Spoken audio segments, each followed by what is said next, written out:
वालेकुम, good morning Pakistan. कैसे हैं आप लोग? आज की सुबह कैसे हैं? हमने देखा सुबह में आपको तारे दिखा दिए, है ना? वैसे इन चांद और सितारों को देखकर मेरे जहन में कुछ ख्यालात आ रहे हैं और उन ख्यालात का मैं इजहार करना ज़रूरी समझती हूँ। और वो ये कि जैसे आप इस चांद को देखते हैं तो आपके जहन में क्या आता है?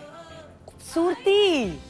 खूबसूरती को हमेशा चांद से तशबीह दी जाती है कि मेरी जो महबूबा है वो चांद जैसी है, या इस चांद को अगर मैं तुमसे तशबीह दूँ तो तुम ज़्यादा हसीन हो। इस तरह के डायलॉग है ना, कोई आता है कोई डायलॉग ऐसा? अगर मैं बोलूँ कि मेरे जहन में दूसरी चीज़ जो आ रही है इनको देखने से, वो है मोहब्बत। क्यों? हम जब छोटे थे और गोल मटोल थे तो हमारी अम्मा नहीं कहती है मेरी चांद जैसी बेटी, मेरी आंखों का तारा बेटा। क्यों?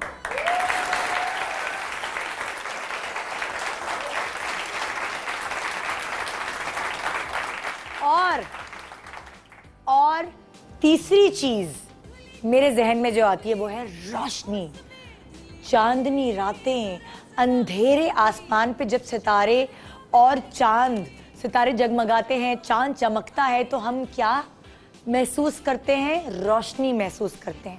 सारे वो डायलॉग्स कि तुम मेरी अंधेरी जिंदगी में तुम सितारों का काम कर रही हो, तुम रोशनी लेकर आई हो।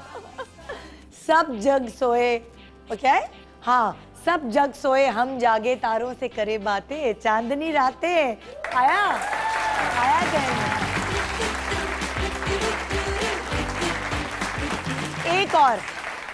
एक और चीज आ रही है मेरे जहन में और वो है बुलंदी।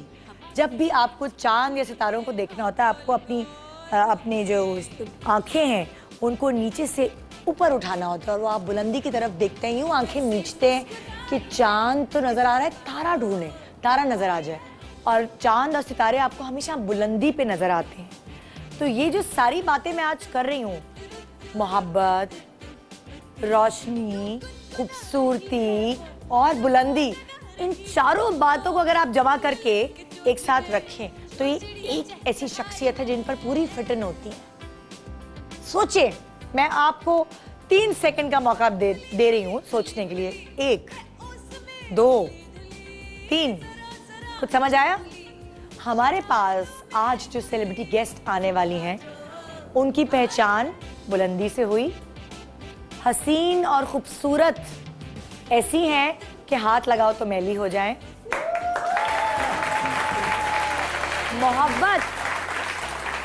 मोहब्बत उनके दिल में भरी है कि अगर आप उनके बराबर, उनके आस-पास खड़े होंगे तो आपको उस मोहब्बत की पॉजिटिव एनर्जी दूर दूर तक आएगी। उनके अंदर वो पॉजिटिव मोहब्बत की एनर्जी है जो उनके फैंस भी महसूस करते हैं। फिर क्या चीज हो गई? फिर हो गई रोशनी। जिस अंधेरे कमरे में ये आती हैं या जिस जगह भी ये पहुंचती हैं, उस जगह को ये रोशन कर देती हैं अपने हुस्ने इखलाक से और अपने फिजिकल अपीयरेंस से। तो आइए आज हम बहुत ही मजेदार शो करते हैं। आपकी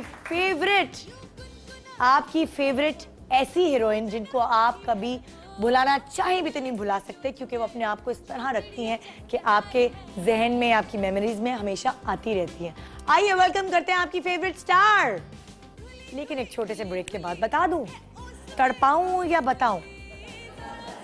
तड़पोगे या सुनोगे? ओके, चलो मैं तुम लोगों को मौका देती हूँ गेस करने का। इतनी खूबसूरत बातें मैंने की हैं उनके बारे में, कुछ तो तुम लोगों को क्लू मिला होगा। तो मुझे भी जरा मजा लेने दो ना तुम लोगों को, जरा पूछ के। हाँ भाई, माइक दो इनको, माइक उठाओ और बताओ कि मैं किसको आज शो पे बुलाने वाली हूँ। अरे क्या बात है, जबरदस्त। पहली फिल्म से ही लोगों के दिलों में राज करना शुरू कर दिया। पहली फिल्म बुलंदी की, 16 साल की उम्र से काम करना शुरू कर दिया भाई।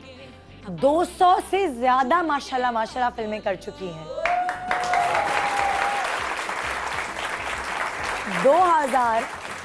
2011 में इनका दिल चुरा के कोई ले गया। इनका दिल चुराना आसान नहीं था, मगर जिसने चुराया इत्तेफाक से वो दिल का डॉक्टर निकला।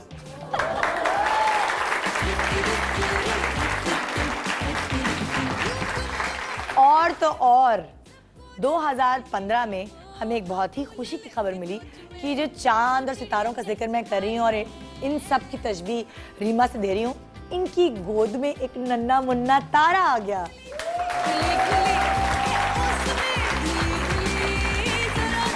जी, तो उस छोटे से नन्हे तारे के बारे में हम सब खालाएं जानने की पूरी कोशिश करेंगी, क्योंकि हम रीमा से प्यार करते हैं। हम रीमा के जो यानी हमारे दुल्हा भाई हैं, हम रीमा के वो हैं, उनके लिए दुआएं करते हैं, उनकी इज्जत करते हैं और रीमा के नन्हे तारे से हम बहुत प्यार करते हैं। तो आइए एक छोटे से ब्रेक के बाद जानेंगे बहुत सारी बातें जो इतने सालों से हमने नहीं की हैं रीमा से, उनके बारे में, क्या कर रही हैं, कैसी हो गई हैं, कैसी दिखती हैं।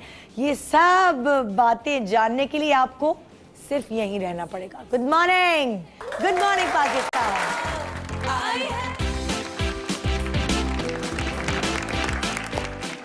Welcome back, good morning Pakistan. आज का मेरा शो बड़ा मज़ेदार होने वाला है। बहुत सारे सवाल मेरे दिमाग में हैं और आप लोगों के दिमाग में भी होंगे, तो हमने आज बहुत सारी मस्ती भरे बातें करनी है। मैं आपको बता चुकी हूँ, मैं सरप्राइज आपका ख़त्म कर चुकी हूँ और ये राज फाश कर चुकी हूँ कि आज हमारे पास जो सेलिब्रिटी गेस्ट हैं वो कौन है। तो आइए वेलकम करते हैं, इस सुबह को और ज़्यादा रोशन बनाते हैं आपकी फेवरेट फिल्म स्टार रीमा के साथ।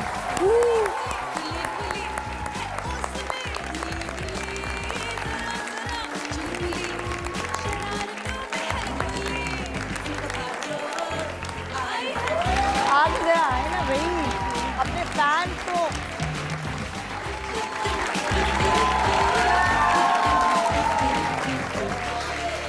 ये देखें जी, माशाल्लाह माशाल्लाह।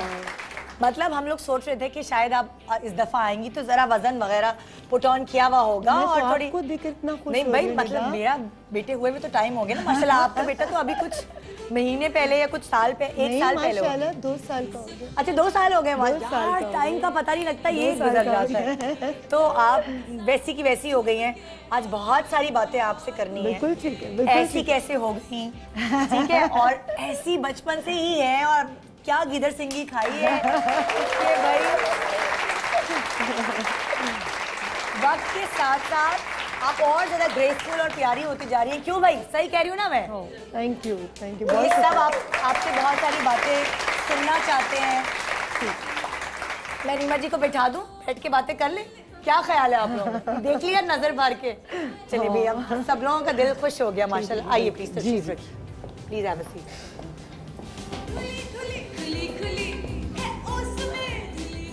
पता है क्या, कितने भी बड़ा कोई स्टार आ जाए मैं नर्वस नहीं होती, लेकिन पता नहीं रीमा जी आई हैं तो मुझे पसीने आ रहे हैं। अल्लाह खुदा के लिए।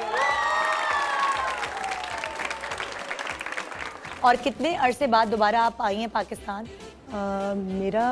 मेरा ख्याल में कोई 1 साल के बाद। 1 साल के बाद आई हैं, लेकिन हमारे शो पे बहुत अरसे के बाद आई हैं, क्योंकि जब शादी के बाद आप आई थी तो हमने इंटरव्यू किया था और अब माशाल्लाह बेटे के बाद 2013 में या मेरे ख्याल 14 में आपने किया। जी जी जी, और अब 3 साल हो गए। 3 साल हो गए। ओए ओए ओए। अच्छा, सबसे पहले तो माशाल्लाह आपको सबसे पहले मुबारक हो मेरी तरफ से, आपको जो फैंस आपके चाहते हैं उन सब की तरफ से आपको अम्मा बनने की मुबारकबाद। बहुत शुक्रिया, बहुत शुक्रिया। और हम सब बहुत खुश हैं आपके लिए। अब हम तो समझ रहे हैं कि हम सब खालाएं बन गई हैं, तो खालाओं को बता दें कि क्या नाम रखा बेटे का? उसका नाम, एक तो निदा, बेटियां बहुत प्यारी होती हैं, मगर वैसे माशाल्लाह हम 4 बहनें, तो मुझे बचपन से बेटे की बड़ी ख्वाहिश थी। अच्छा। उसका नाम बताने से पहले मैं थोड़ी सी थोड़ी तमहीद एक बांधना चाहूँगी। अम्मी से मैं बार बार कहती थी मुझे भाई चाहिए, भाई चाहिए, भाई चाहिए। तो वो जब भी कोशिश होती, मैं सबसे बड़ी बेटी, तो फिर बहन, फिर बहन, फिर बहन, तो वो 4 बहनें हो गई, भाई नहीं आया। फिर अल्लाह ने एक भाई दे भी दिया, खैर से। बड़ा प्यारा भाई है वो। तो उसके बाद जब बहनों की शादियां हुई तो उनकी भी पहली बेटी हुई। अच्छा। अब मुझे बड़ी ख्वाहिश थी कि मेरी शादी के बाद के अल्लाह पहला बेटा दे दे, फिर बेशक बेटी हो जाए, दूसरी बेटी हो जाए, पहला बेटा दे दे। तो आपने प्रेगनेंसी के दौरान दुआएं की? बहुत दुआएं की और बहुत मन्नतें मानी थी। और इतनी सारी मन्नतें मानी थी कि अभी तक पूरी कर रही हूँ। और आई थिंक कि अभी 2 साल तक और पूरी होती ओए रहेंगी। इतनी ज्यादा मन्नतें मानी थी, मगर अल्लाह का शुक्र कि जिंदगी सेहत के साथ अल्लाह ने बहुत प्यारा बेटा दिया। तो नाम भी थे कि क्या नाम रखूंगी, तो खालाओं की तरफ से, सहेलियों की तरफ से, आंटियों की तरफ से, रिश्तेदारों सब की तरफ से बहुत सारे नाम आए मेरे पास। तो फिर कुरानदाजी की गई दुआ पढ़कर, क्योंकि मैं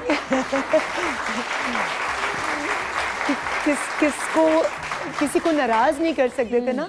ननियाल की तरफ से भी नाम थे, ददियाल की तरफ से भी नाम थे, आइडिया आपने बड़ा अच्छा दे दिया। प्यारी फ्रेंड्स थी उनकी तरफ से भी थे। मगर ये मैं फिर बताऊंगी कि ये किसके कहने पर जब नाम निकला तो ये क्रेडिट किसको जाता है, किसने इस नाम का इंतखाब किया था। सारे नाम इकट्ठे डाल दिए, इतनी सारी पर्चियां थी, तो फिर जब निकाला तो अजलान। अजलान, अच्छा। AZLAN, अजलान इसका मतलब है मदद करने वाला शेर। ओए मदद करने वाला शेर। It's a Turkish name. अच्छा, टर्किश नेम। अच्छा। तो बस उसका पूरा नाम जो था कि बेटा होगा, वो भी मन्नत थी कि मैं साथ मोहम्मद का नाम ऐड करूंगी। तो मोहम्मद अब इसका है अजलान मोहम्मद सैयद शहाब। अब सब ने कहा जी काश सैयद है, तो शुरू में सैयद क्यों नहीं? तो मैंने कहा कि जी मेरे देवर जेठ जब किसी का फोन आता है तो अमेरिका में जैसे एक सिस्टम है कि या पहला नाम कॉल करते हैं या लास्ट नाम कॉल करते हैं। तो मुझे तो या मिस्टर शहाब कॉलिंग या मिस्टर सैयद कॉलिंग, तो मैंने कहा पता नहीं चलता कि कौन कॉल कर रहे हैं। तो मुझे था कि मेरा बेटा जब फोन करे मुझे पता तो चले मेरे बेटे की कॉल है। तो इसलिए मैंने कहा कि दूर की सोच कि जब वो बड़ा हो जाएगा। अच्छा, इस वजह से फिर उसका नाम जो है, उसका जो रखा किसने नाम मेरी बहुत ही प्यारी दोस्त अस्मा है। अच्छा, उन्होंने जो ये नाम मुंतखब किया था, तो वो जब पर्ची में डाला तो उन्हीं का नाम निकला। तो ये पहले बच्चे में अक्सर पहले बच्चे में लड़ाई हो जाती है मियाँ बीवी की इस बात पर कि बच्चे का नाम मैं रखूंगा या बच्चे का नाम मैं रखूंगी। तो मेरे ससुराल में अल्लाह का शुक्र है कि किसी की भी ऐसी सोच नहीं है। अच्छा। कितनी मामूली सी बातों को ईगो का मसला बनाए और लड़ाई झगड़े वाली फिजा जो है वो क्रिएट कर दे। तो ऐसा कुछ भी नहीं हुआ। अच्छा, माशाल्लाह। आपकी ख्वाहिशात क्या हैं कि बेटा तो हो गया है, फिर बेटी? अब बेटी की ख्वाहिश है और आपको देखती हूँ, अपने आप को देखती हूँ और बहुत सारी अच्छी बेटियों को देखती हूँ, तो दिल करता है कि बेटी होनी चाहिए। बेटी के बगैर फैमिली कंप्लीट नहीं। बच्चे पसंद कितने हैं, कितने होने चाहिए? बच्चे बहुत पसंद। बच्चे बहुत पसंद। मैंने बच्चे की वैसे तो शादी की यार।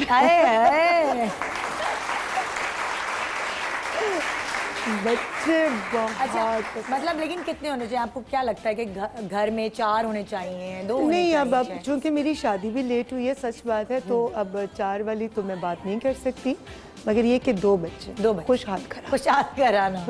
अच्छा, वो सारी चीज़ें जो हर औरत जिन चीज़ों से गुजरती है, यानी बेबी ब्लूज, प्रेगनेंसी के दौरान की वो वक्त, आप उस वक्त छुप गई थी। हमने नहीं देखा आपको कि प्रेगनेंसी के दौरान रीमा कैसी लग रही थी। किसी ने भी कोई पिक्चर नहीं देखी ना? देखिए पाकिस्तान में नहीं आई, मगर इंशाल्लाह आपके जब नेक्स्ट प्रोग्राम में आऊँगी तो मैं अपनी प्रेगनेंसी वाली पिक्चर्स भी आपको ज़रूर भेजूंगी, ताकि आप लोगों के साथ वो भी शेयर करें। वहाँ पर हमारी अमेरिका में जो कम्युनिटी है, उन सब ने मेरा बेबी शावर भी किया और बहुत मुझे प्यार किया। मेरे पास अल्फाज नहीं है, सच बात है निदा, कि यहाँ से जाकर बहुत कमी महसूस होती थी अपनों की, घर वालों की, अपनी दोस्तों की। तो वहाँ सबने इतना प्यार से मुझे वेलकम किया और मेरी एक एक खुशी में सब ने मेरा इस तरह से साथ दिया जैसे फैमिली मेंबर्स देते हैं। रीमा, वजन बहुत बढ़ गया था क्या? मेरा 47 पाउंड्स मैंने गेन किया था, क्योंकि मैंने डाइट नहीं की थी। वो एक होता है ना कि आप डाइट कॉन्शियस होते हैं कि बस ओट मील वाली चीज़ें खानी है। मुझे था कि मेरा बेबी हेल्दी होना चाहिए, तो वो मेवे, पिस्ते, बादाम, दूध, पनीर, कोई खास चीज़ ऐसी है जो आप लोगों को गाइड कर सकती हैं, जो आपने खाई और उससे आपको फायदा हुआ? क्वांटिटी कम रखनी चाहिए। मगर ये है कि चूंकि सर्दियाँ थी तो उसमें थोड़े थोड़े जितने भी मेवे हैं वो मैंने सारे खाए। अच्छा। तो दूध जरूर पीना चाहिए। और दूध आप कितने गिलास लेती थी? बहुत ज्यादा नहीं, मतलब सुबह 1 गिलास। मोटे तो नहीं होंगे ज्यादा, या आपने उस वक्त सोचा ही नहीं? कि मुझे मैंने सोचा ही नहीं। सच बात है। मैं इतनी खुश थी, मैं इतनी एक्साइटेड थी कि दुनिया की इतनी बड़ी नेमत अल्लाह मेरी झोली में डाल रहा है, तो मैं अपने साथ उसको हर लम्हे सेलिब्रेट कर रही थी। एक सेकंड में मैंने सेलिब्रेट जाना आना वगैरह नहीं, मैं सब जगहों पे जाती थी, बल्कि 5th मंथ तक तो लोगों को पता ही नहीं चला कि मैं प्रेग्नेंट हूँ। अच्छा। मेरे फेस पर नहीं आया था और मेरे बाजुओं पर नहीं आया था, सिर्फ पेट था। तो मैं सर्दियाँ थी तो मैं डबल चादर लेती थी। अच्छा। तो लोगों ने कहा शायद ये नया फैशन रीमा इंट्रोड्यूस करवा रही है। अच्छा, होता है ना हर औरत को इस वक्त क्रेविंग्स होती हैं, कभी कुछ खाने की कभी कुछ खाने की, तो रीमा को क्या क्रेविंग्स होती है? मुझे बहुत ज़्यादा बर्फ़ के साथ मिल्क शेक या जूस। बर्फ़ अच्छी लगती है? बर्फ़ बहुत अच्छी लगती है। आए, मैं गर्म चीज़ नहीं पी सकती। अच्छा अच्छा अच्छा, हालांकि बहुत मैं बर्फ़ खाई यहाँ आप। चाय के शौकीन है तो उनके साथ बैठकर चाय तो पीती कभी थी। आधी रात को उनको उठा के तो नहीं कहा मुझे सुनिए टी, मुझे आइसक्रीम खानी है? नहीं, उनको कभी इस चीज़ का नाजायज़ फ़ायदा भी, थके आते थे तो मैं कहती थी सुनिए मुझे क्रेविंग हो रही है जापानीज़ खाने की या चाइनीज़ खाने की। तो बेचारे मेरी, अच्छा वो कभी ना नहीं करते थे, कहते थे थके हुए भी, तो कहते अच्छा, मैं कहती नहीं मेरा नहीं दिल कर रहा, हाँ, बेबी का दिल कर रहा है। तो मुझे ले जाते थे फिर अच्छा। कि अच्छा जी चलो तुम्हें अब चाइनीज़ खिला दूँ या जापानीज़ खिला दूँ। तो वो इस तरह की चीज़ें होती थी, वरना मैं से तंग नहीं करती थी। अच्छा, शॉपिंग जब आपने बेबी की उस वक्त क्या कलर्स चुन रही थी जब आपको पता नहीं चला कि अभी क्या होगा? तो निदा अल्ट्रासाउंड में पता चल गया था, लेकिन मैंने कहा था मुझे ना बता। अच्छा, हाँ, क्योंकि मैंने शुरू के, कहते हैं कि फर्स्ट 6 वीक्स में अगर आपको जब पता चल जाए पहले 2 हफ्ते के बाद कि यू आर प्रेग्नेंट, तो आप सूरह मोहम्मद पढ़ें। अच्छा। और उसके पढ़ने से फिर होता है कि आप जो जेंडर चाहते हैं अल्लाह ताला आपको वही अता कर देता है। अच्छा। तो बस मैं वो सूरह मोहम्मद पढ़ती रही और सूरह यूसुफ खूबसूरती के लिए, बच्चे की खूबसूरती के लिए सूरह यूसुफ और सूरह मोहम्मद बहुत पाबंदी से पढ़ती थी। अच्छा, शॉपिंग जो बच्चे की सारी अपनी पसंद की या तारिक साहब की पसंद की भी? नहीं, दोनों के मिलके थी। वो मुझे साथ लेकर जाते थे और जो मैं पसंद करती थी वो कुछ नहीं बोलते थे, वो कहते थे जो तुम्हारी ख्वाहिश है। मगर मैंने चूंकि मालूम नहीं किया था कि बेबी बॉय है बेबी गर्ल है, तो जब मैं जाती थी शेड्स की तरफ तो मुझे कहते थे न्यूट्रल ले लो चीज़ें, मतलब ना ब्लू हो ना पिंक हो, तो पर्पल हो जाए या येलो हो जाए या सी ग्रीन हो जाए, इस तरह के कलर्स ले लो या ऑफ वाइट ले लें। तो शॉपिंग ज़्यादा तो नहीं कर ली क्योंकि फिर बहुत तो मिलती? और मैंने बहुत सारी चीज़ें बांटी हैं। कई ऐसी चीज़ें थी जो मेरे बेबी ने यूज़ भी नहीं की और फिर वो मैंने बहुत सारी चीज़ें जो है वो डिस्ट्रीब्यूट कर। अच्छा, आप बेबी गोद में आ गया, क्या रीमा को प्रैक्टिस थी अपने बहन के बच्चों वगैरह के साथ कि उसका डायपर कैसे चेंज करना है, उसको फीड कैसे कराना है, उसको नहलाना कैसे? ये तो मतलब वहाँ तो बहुत डर लगता था, ना बहनें ना कोई रिश्तेदार। अम्मी आई, बहन आई। ये मैं बहुत अल्लाह का शुक्र अदा करती हूँ कि मेरी दोस्तें मुझसे बहुत प्यार करती हैं। नाजी हैं वो आई स्पेशली अमेरिका से मेरे पास। तीनों मेरी बहनें जो हैं वो ख़ास तौर पर मेरे पास आई और उन्होंने पूरे 2-3 महीने मेरे साथ स्पेंड किए बेबी के लिए। और अम्मी तो थी, अम्मी तो मेरे पास ऑलमोस्ट 6 मंथ का उनका स्टे था, मगर एक्सटेंड करवा लिया था उनका स्टे, तो अम्मी मेरे साथ। अच्छा, फिर मेरी ननन, मेरी सास, अच्छा, सबका, देवरानी जेठानी फ्रेंड्स सबका माशाल्लाह आना जाना था, तो सब ने बहुत केयर की। बट नहलाते हुए मैं बड़ा डरती थी। अच्छा। वो बच्चा एक सेकंड में सर इधर हो जाता इधर हो जाता, तो बड़ा डर लगता था नहलाते हुए बेबी को। वो उस वक्त बहुत मेरी एक हालत देखने वाली होती थी। और जब बच्चे की पहली दफ़ा बाल शेव करते हैं मैं इतना डर रही थी और मैं इतने कलमे पड़ी थी और आंखें मेरी बंद थी और यूं मैंने होल्ड किया हुआ था कि वो, पता है, मुझे लगता था कि बहुत शार्प है तो खुदा ना खास्ता कोई कट ना आ जाए या ऐसा, तो बहुत डर। ये 2 चीज़ों में मुझे बहुत खौफ। अच्छा, क्या चीज़ सीखनी पड़ी आपको जो नहीं आती थी पहले से? क्या? नहलाना बच्चे को, कपड़े बदलवाना और खास तौर पे बच्चे का सर सीधा रखना, वरना वो बच्चे के आप देखो कि कई दफा सर लंबे हो जाते हैं तो साइडों पर। सर बिठाया आपने? मैंने सर बिठाया। तो ये टेक्निक्स वगैरह अम्मी ने बताई? अम्मी ने बताई, मगर अम्मी खुद बहुत बहनी है, वो कहती ज्यादा देर सीधा न रखो, रो रहा है। मगर फिर मुझे होता था कि बच्चे का सर जरा चौड़ा चौड़ा अच्छा लगता है बैठा। तो वो फिर मैं उसका माथा दबाती थी, मालिश भी करती होती है अमेरिका में। बिल्कुल बेबी ऑयल से उसकी नहलाने से आधा घंटा तेज वाली की जैसे सिंधी और पंजाबी करते हैं जी, बहुत सॉफ्ट हाथों से बड़े प्यार से उसकी मालिश करती थी। और अभी तक 3 दफा मैं उसके बाल उतरवा चुकी हूँ ताकि और घने बाल आए। तो क्या इसके बाल आप पे गए? मेरे पे सिल्की। अच्छा, अज़लान की कौन कौन सी चीज़ किस किस से मिलती है? यानी अज़लान आप पे है ज़्यादा या आप पे है? ददियाल और ननियाल मिक्स है। अच्छा, मिक्सचर। दोनों की जीन्स स्ट्रॉन्ग है। हम लोग बेसिकली पर्शियंस हैं, मैं अब्बू की तरफ से। अच्छा। तो वो जो है सैयद है, राजपूत है। अच्छा। तो वो अब देखकर दोनों की बड़ी स्ट्रॉन्ग जीन्स। तो अज़लान मिक्स है, बट अज़लान की सबसे जो खूबसूरत चीज़ है कि उसकी जिन के अंदर भी बहुत खूबसूरत डिम्पल है, क्लिप है और चीक में उसके बहुत गहरा डिम्पल। तो यानी एक अम्मा से ले लिए डिम्पल और एक अब्बा से? मेरा इतना नहीं है, मेरा है, पता तो चलता मगर है लगता है कि बाप का भी है। हाँ। मगर हम दोनों का है, मगर बेटा जो है वो लगता है खाला से ज्यादा मुतासर हुआ है। हाँ, तो मेरी जो है? तीसरे नंबर की सिस्टर, उसकी दोनों चीक्स में बहुत गहरे डिम्पल है। हाँ, मैंने उनको देखा है, याद आ गया। तो वो डिम्पल लगता है कि माँ बाप से उसने इस चीज को लिया, मगर गहराई जो है डिम्पल की वो खाला से। अच्छा, आंखें दादी पर हैं। हाँ। क्योंकि मेरी और तारिक दोनों की आंखें इतनी बड़ी नहीं है। अच्छा। बेबी की आंखें माशाल्लाह बड़ी हैं, तो दादी की आंखें, वो दादी की आंखें हैं उसकी। अच्छा, डॉक्टर साहब क्या क्या हेल्प कर पाते हैं बच्चे के साथ, यानी वो क्या क्या काम कर सकते हैं? तारिक बहुत बहुत कंफर्टेबल हस्बैंड है और बहुत ही प्यार करने वाला। कभी साड़ी पहनी हो तो उठा लेते हैं, जैसे अगर साथ आप किसी कुछ लोग होते हैं निदा, मैं बताऊं कि उनमें एक एटीट्यूड इस तरह का होता है कि अगर कहीं किसी दावत में जाना है तो वो कह देंगे कि नहीं, बच्चा को नहीं पकड़ना, मेरी कोट की या मेरी शर्ट की क्रीज खराब हो जाएगी। तो बच्चा रो रहा है, ये इसको चुप करवाओ, मेरी नींद डिस्टर्ब। तारिक ऐसे नहीं है। तारिक जैसे काम से आते हैं, बेबी को गोद में ले लिया, हालांकि वो डरते थे शुरू में उठाते हुए से, पर जैसे जैसे बड़ा होता गया तो वो बाप से ज्यादा क्लोज होता है और बाप बेटे से ज्यादा। अच्छा, हालांकि मेहनत सारी माँ करती है और बच्चे बाप से पता नहीं कैसे। ये क्या हो जाए, ये तो है। जी जनाब, देखा कितनी सारी बातें दिमाग में हैं और भी बहुत कुछ बातें हमने डिस्कस करनी है। 2 साल बाद रीमा पहले जैसी हो गई, क्योंकि हमने तो इनको अभी देखा है ना। और इस सब जद्दोजहद में, यानी कि वज़न का कम होना, 47 पाउंड्स बढ़ा दिए, उसको घटाना, उससे मतलब दूर होना, उस वज़न, बहुत मुश्किल चीज़ है वज़न को कम करना, और हर औरत के बस की बात नहीं होती। लेकिन रीमा जी ने क्या किया है ये आपको खुद बताएंगी ब्रेक के बाद। Good morning Pakistan.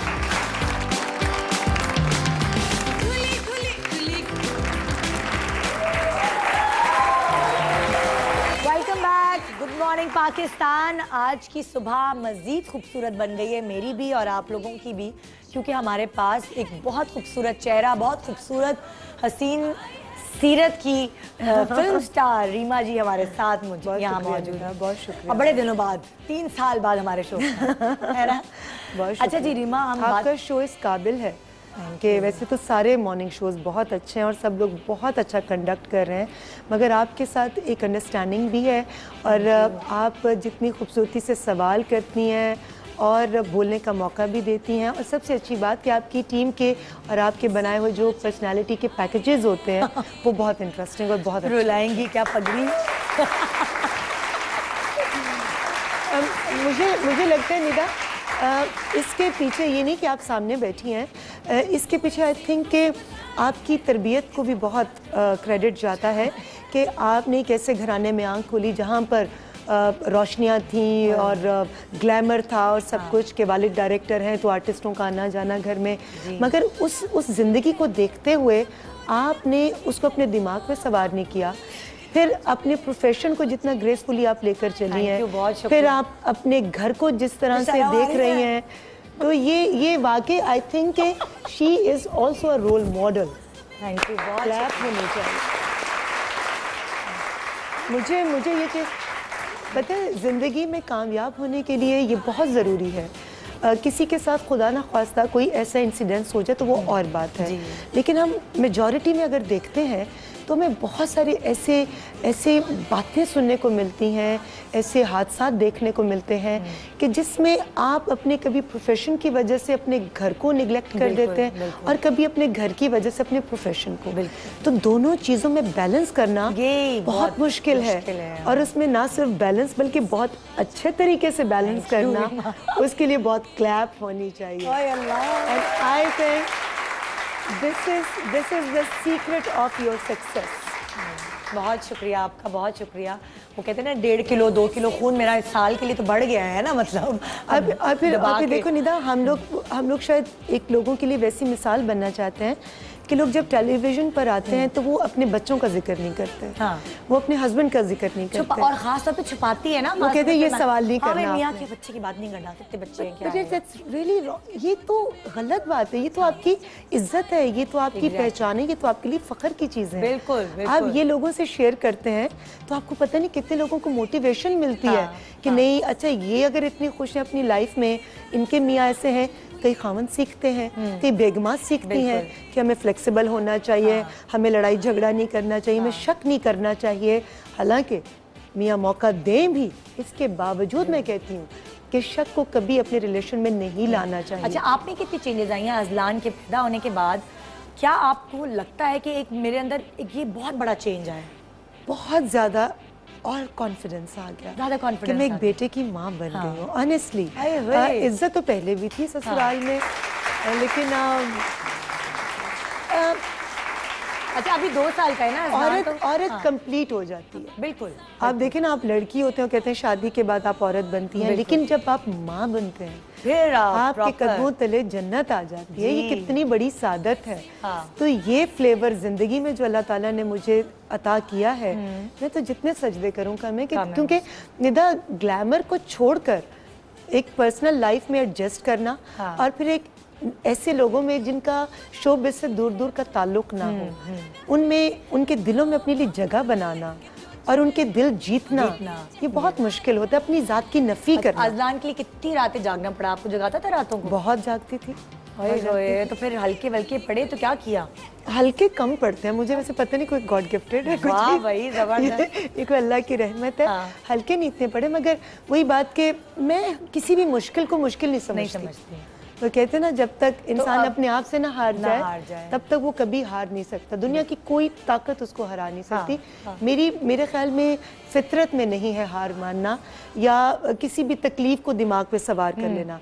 या मैं हर चीज को कहती हूँ कि ये चैलेंज है। अच्छा, एक्टिव है आप? एक्टिव माँ है या थोड़ी सुस्त? बहुत एक्टिव मम्मा। अच्छा, मैं बिल्कुल टिक के नहीं बैठती। और कॉन्शियस है कि बर्तन साफ धुले हुए हों, स्टरलाइज हुआ हुआ हो? मैं हूँ, मगर मैं उस टाइप की नहीं हूँ कि अगर मेरी कोई मेड है या मैं जैसे पाकिस्तान आई हूँ और काम वाले हैं, वो बच्चे को प्यार करना चाह रहे हैं या उठाना चाह रहे हैं, तो मैं मना कर दूंगी कि नहीं, हाइजीनिक पॉइंट ऑफ व्यू से मेरे बच्चे को कोई हाथ ना लगाए। मैं ऐसे बिल्कुल नहीं। वैसे बता कहूँगी अरे भाई हाथ धो लो, उठा लो, तुम लोगों का भी वैसे ही मुझे पता है प्यार है, जैसे मैं इससे प्यार करती हूँ।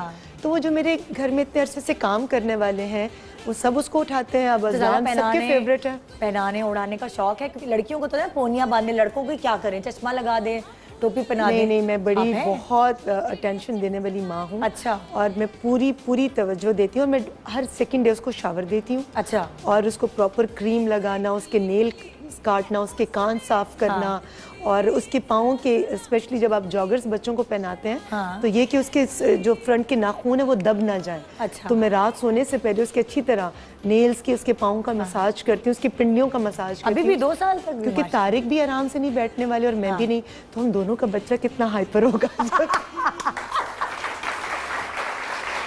अच्छा, बहुत हाइपर है। हमारा बेटा हमसे भी 10 हाथ आगे। ओए इधर भागता है उधर भागता है, वो बैठते ही नहीं एक जगह आराम से। तो वो एक होता है ना बच्चे आराम से, उसको फिर सारे लड़कों वाले शौक है। अच्छा। क्रिकेट का शौक है, फुटबॉल का शौक, अभी 2 साल का है। और अच्छा, गाड़ियों का शौक है? गाड़ियों का क्रेज है। मेरा बेटा तो सोता भी गाड़ी लेके, नहाता भी गाड़ी लेके। वो अपने अब्बा की जब मर्सिडीज में बैठता है ना, तो उसको पता होता है कि बाप ऑन के स्विच से करता है।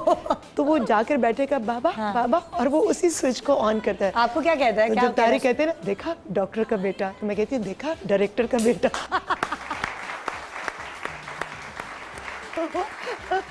तो फिर हम आपस में क्रेडिट शेयर करते हैं। अच्छा। बट मैंने वैसे कभी अपने बेटे की तस्वीरें जो हैं वो फेसबुक पर नहीं डाली, इसलिए नहीं कि मैं कहूँ कि मेरा बेटा बहुत खूबसूरत है, सब माँओं के बच्चे बहुत प्यारे होते हैं, बट मुझे थोड़ा होता है कि एक नज़र का भी थोड़ा होता है, और दूसरा मुझे ये होता है कि अभी से मैं उसको लाइमलाइट में ले आऊं तो वो फिर बहुत अपने आप को अभी से खास समझना शुरू कर देगा। नहीं, अच्छी आपकी सोच है, तो हमने कभी सोचा ही नहीं। तो वो बच्चा जो है वो फोकस करे आम बच्चों की तरह कि ये नहीं कि वो बहुत बड़े डॉक्टर का बेटा है या बहुत बड़ी एक सेलिब्रिटी का बेटा है। नहीं, उसको होना चाहिए कि मेरे माँ बाप ऐसे हैं कि जो आम लोगों के साथ बैठते हैं तो बिल्कुल आम होते हैं। कभी उन्होंने अपने आप को दूसरों से हटकर नहीं, कभी भी नहीं। बर्तर तो सिर्फ अल्लाह नहीं, मैं कभी भी नहीं, आपके बात को आगे बढ़ा रही हूँ। नहीं निदा, मैं यकीन करें ये नहीं कि सिर्फ मेरे में ये आदत है, बल्कि मेरे हस्बैंड में भी ये आदत है कि हम जहाँ पर भी जाते हैं, जिस तरह की कम्युनिटी में मूव करते हैं, हम उनके ही रंग में रंगे जाते हैं। अच्छा। जहाँ वो बैठे हो वहीं बैठ जाते हैं। अगर वो नीचे दस्तरखान पर बैठे हैं तो वहीं बैठ जाएंगे। अगर वो पेपर ग्लास में पी रहे हैं तो हम ये नहीं कहेंगे कि हमारे लिए स्पेशल मग आए। जो मैं अभी आई हूँ तो मैंने सुना है कि पाकिस्तान के अंदर बड़े आर्टिस्टों में भी ये एटीट्यूड आ गया है कि जी हमें ये चीज़ चाहिए और हमें ये प्रोटोकॉल चाहिए। लेना चाहिए, मगर ऐसा नहीं जो आगे चलकर आपको ना मिल सके। उस तरह का बिहेव रखो और वैसा प्रोटोकॉल मांगो जो सारी जिंदगी आपको मिल सके और लोग देते हुए खुशी महसूस करें। अच्छा, रीमा को क्या कहते हैं? हर बच्चा कुछ अलग अलग चीजें कहते हैं ना, मम्मा, मम्मी, माँ। अच्छा, मैं बात कर रही थी कि मैंने बेटी की तस्वीरें शेयर नहीं की, मगर आपके प्रोग्राम में जब मैं आई तो मैं अपने बेटे की 2 से 3 तस्वीरें खास तौर पर शेयर करना चाहूंगी। एक जब वो 1 साल का हुआ। अच्छा, देख रहे हैं लोग अभी। जी बिल्कुल। और अब माशाल्लाह वो 2 साल का है। वो कहते हैं ना कि बच्चे की तरबियत माँ के पेट से शुरू हो जाती है। बिल्कुल। तो चूंकि उसका बाप भी नमाज पढ़ता है पाबंदी से, हालांकि मेरे जितनी नहीं, वो 3 पढ़ लेते हैं और कभी 4, 1 आज स्किप कर जाते हैं काम की वजह से, मगर मैं पाबंदी से 5 नमाजें पढ़ती हूँ। तो मेरा बेटा चूंकि मुझे देखता है अभी सिर्फ 2 साल का, तो वो जिस तरह, जब मेरी जानिमाज जिस कॉर्नर में बिछी है, मेरी नमाज का एक कॉर्नर है मेरे इधर लाहौर वाले घर में भी और मेरे अमेरिका के घर में, वो जाता है और जैसे अजान की आवाज़ हमारे वो लगा हुआ टेप लगा हुआ है, जैसे 5 वक्त की अजान हमारे घर में गूंजती है। अच्छा। तो वो जब अजान की आवाज़ आती है तो उसके अल्लाह अल्लाह अल्लाह के खामोश हो जाओ। अजान के वक्त बातें नहीं करनी चाहिए, क्योंकि वो मुझे देखता था कि जब सब बोल रहे हो तो मैं कहती अजान हो रही है, अल्लाह खामोश। तो वो मुझे वॉच करता था, ऑब्जर्व करता था। मैं वो तस्वीर ज़रूर शेयर करना चाहूँगी कि मेरा बेटा जाए नमाज पर जाकर किस तरह से नमाज पढ़ता है और एग्जैक्टली वही सब चीज़ें, जैसे मैं खड़ी होती हूँ, जैसे मैं हाथ बांधती हूँ और जैसे मैं रुकू में जाती हूँ, जैसे मैं सजदा करती हूँ, वो सारी पिक्चर्स मैं आपके प्रोग्राम के ज़रिए अपने तमाम देखने वालों से शेयर करना चाहूँगी कि तरबियत, क्योंकि मैंने अभी अपनी कुछ फ्रेंड्स के बच्चों से भी मिली तो कुछ बच्चों की आदतें मैंने देखी, तो मैंने उनको मना किया कि नहीं यार इसको ये मना करो, यार अभी छोटा है, जब बड़ा होगा स्कूल जाएगा खुद ही सीख लेगा। ये गलत अप्रोच है। और फिर आप सोचें, मैं अमेरिका में रहती हूँ, मुझ पर तो इतनी भारी जिम्मेदारी है। सही बात है कि मुझे जहाँ बच्चा वहाँ की सोसाइटी में मूव करेगा, वहाँ के स्कूल में, वहाँ के कॉलेजेस में जाएगा, तो मुझे अपना कल्चर, अपनी रिवायात, अपने मज़हब से बच्चे को किस तरह से उसको समझाना है, उसकी अक्ल में डालना है, उसकी तरबियत करनी है, मेरे पर तो ये बहुत भारी जिम्मेदारी। और फिर रीमा का बेटा अच्छा काम करेगा तो शायद कुछ लोग डिस्कस करेंगे, खुदा न खास्ता इतना सा कुछ गलत करेगा तो उसकी बहुत बड़े पैमाने पर तशहीर होगी। तो इसलिए मुझे तो अब यकीन कीजिए एक बड़ी भारी जिम्मेदारी है। और अब आगे मेरी बेटी की ख्वाहिश भी है कि अल्लाह दूसरी बेटी अता करे। तो आप सोचें कि ये माँ बाप को बहुत अटेंशन पे करनी पड़ती है, और शोबिस की खवातीन को, क्योंकि उनके माथे पर एक शोबिस का लेबल होता है। हमारा प्रोफेशन बुरा नहीं है, अगर हम एक अच्छी अपनी तरबियत देंगे अपनी औलाद को, तो वो हमारा ही प्रोफेशन हमारे लिए फ़ख्र का बाइस बन जाएगा।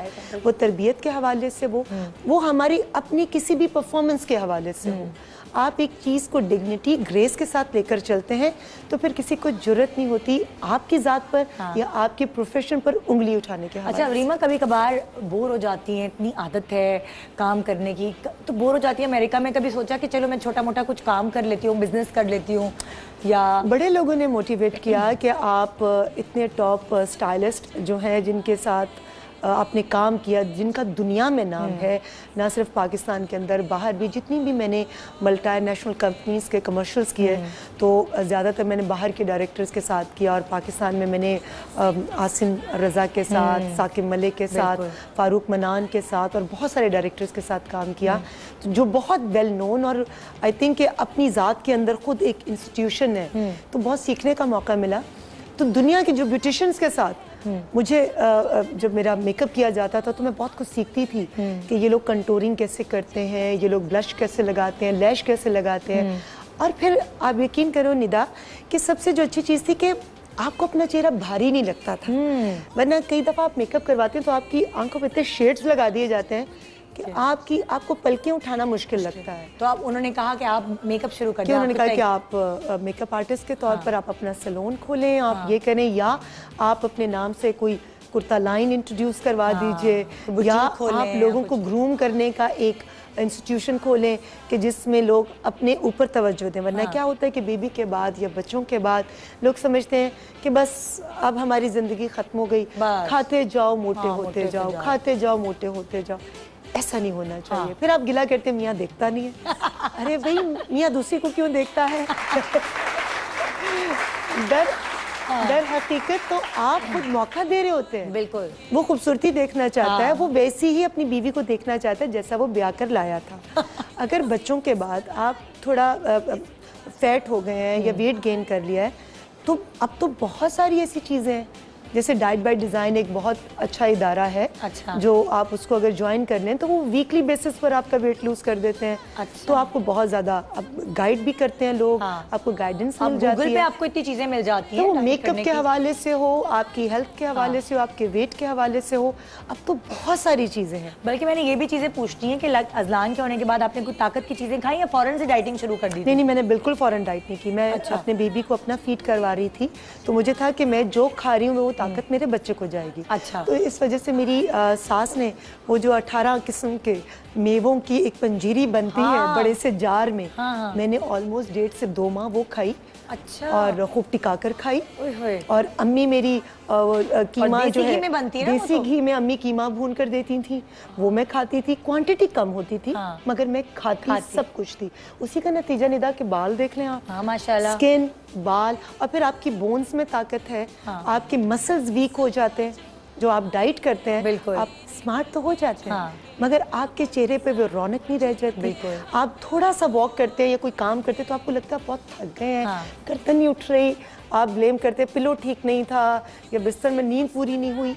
ये चीज़ें भी मैटर करती हैं, लेकिन सबसे बड़ी चीज़ कि आप डाइट क्या ले रहे हैं आप, क्योंकि सारी चीज़ों का प्रॉब्लम जो है वो आगाज़ आपके स्टमक से होता है। मतलब जितना जैसे जो खाएंगे वो नजर आएंगे, बिल्कुल। ये एक्सरसाइज आपके साथ सोता है, कॉट पे सोता है? मेरे साथ शुरू दिन से। इतनी खूबसूरत उसकी 2 कॉट्स ली मैंने मगर दोनों इस्तेमाल नहीं हो सके। मैंने पाकिस्तानी अम्मा अपनी उसकी नैनी को दे दी। हाँ, वो मेरे साथ मेरे बाजू पे मुझे पता है इतनी अच्छी फील आती थी। अब हालांकि बाहर ये टीच किया जाता है, डॉक्टर्स भी कहते थे कि बच्चे को आप अलग से सुलाएं और ये वो, बट हम देसी माएँ जो है ना, मैं कह रही हूँ, है ना सही पाकिस्तानी माँ, पक्की पाकिस्तानी माँ।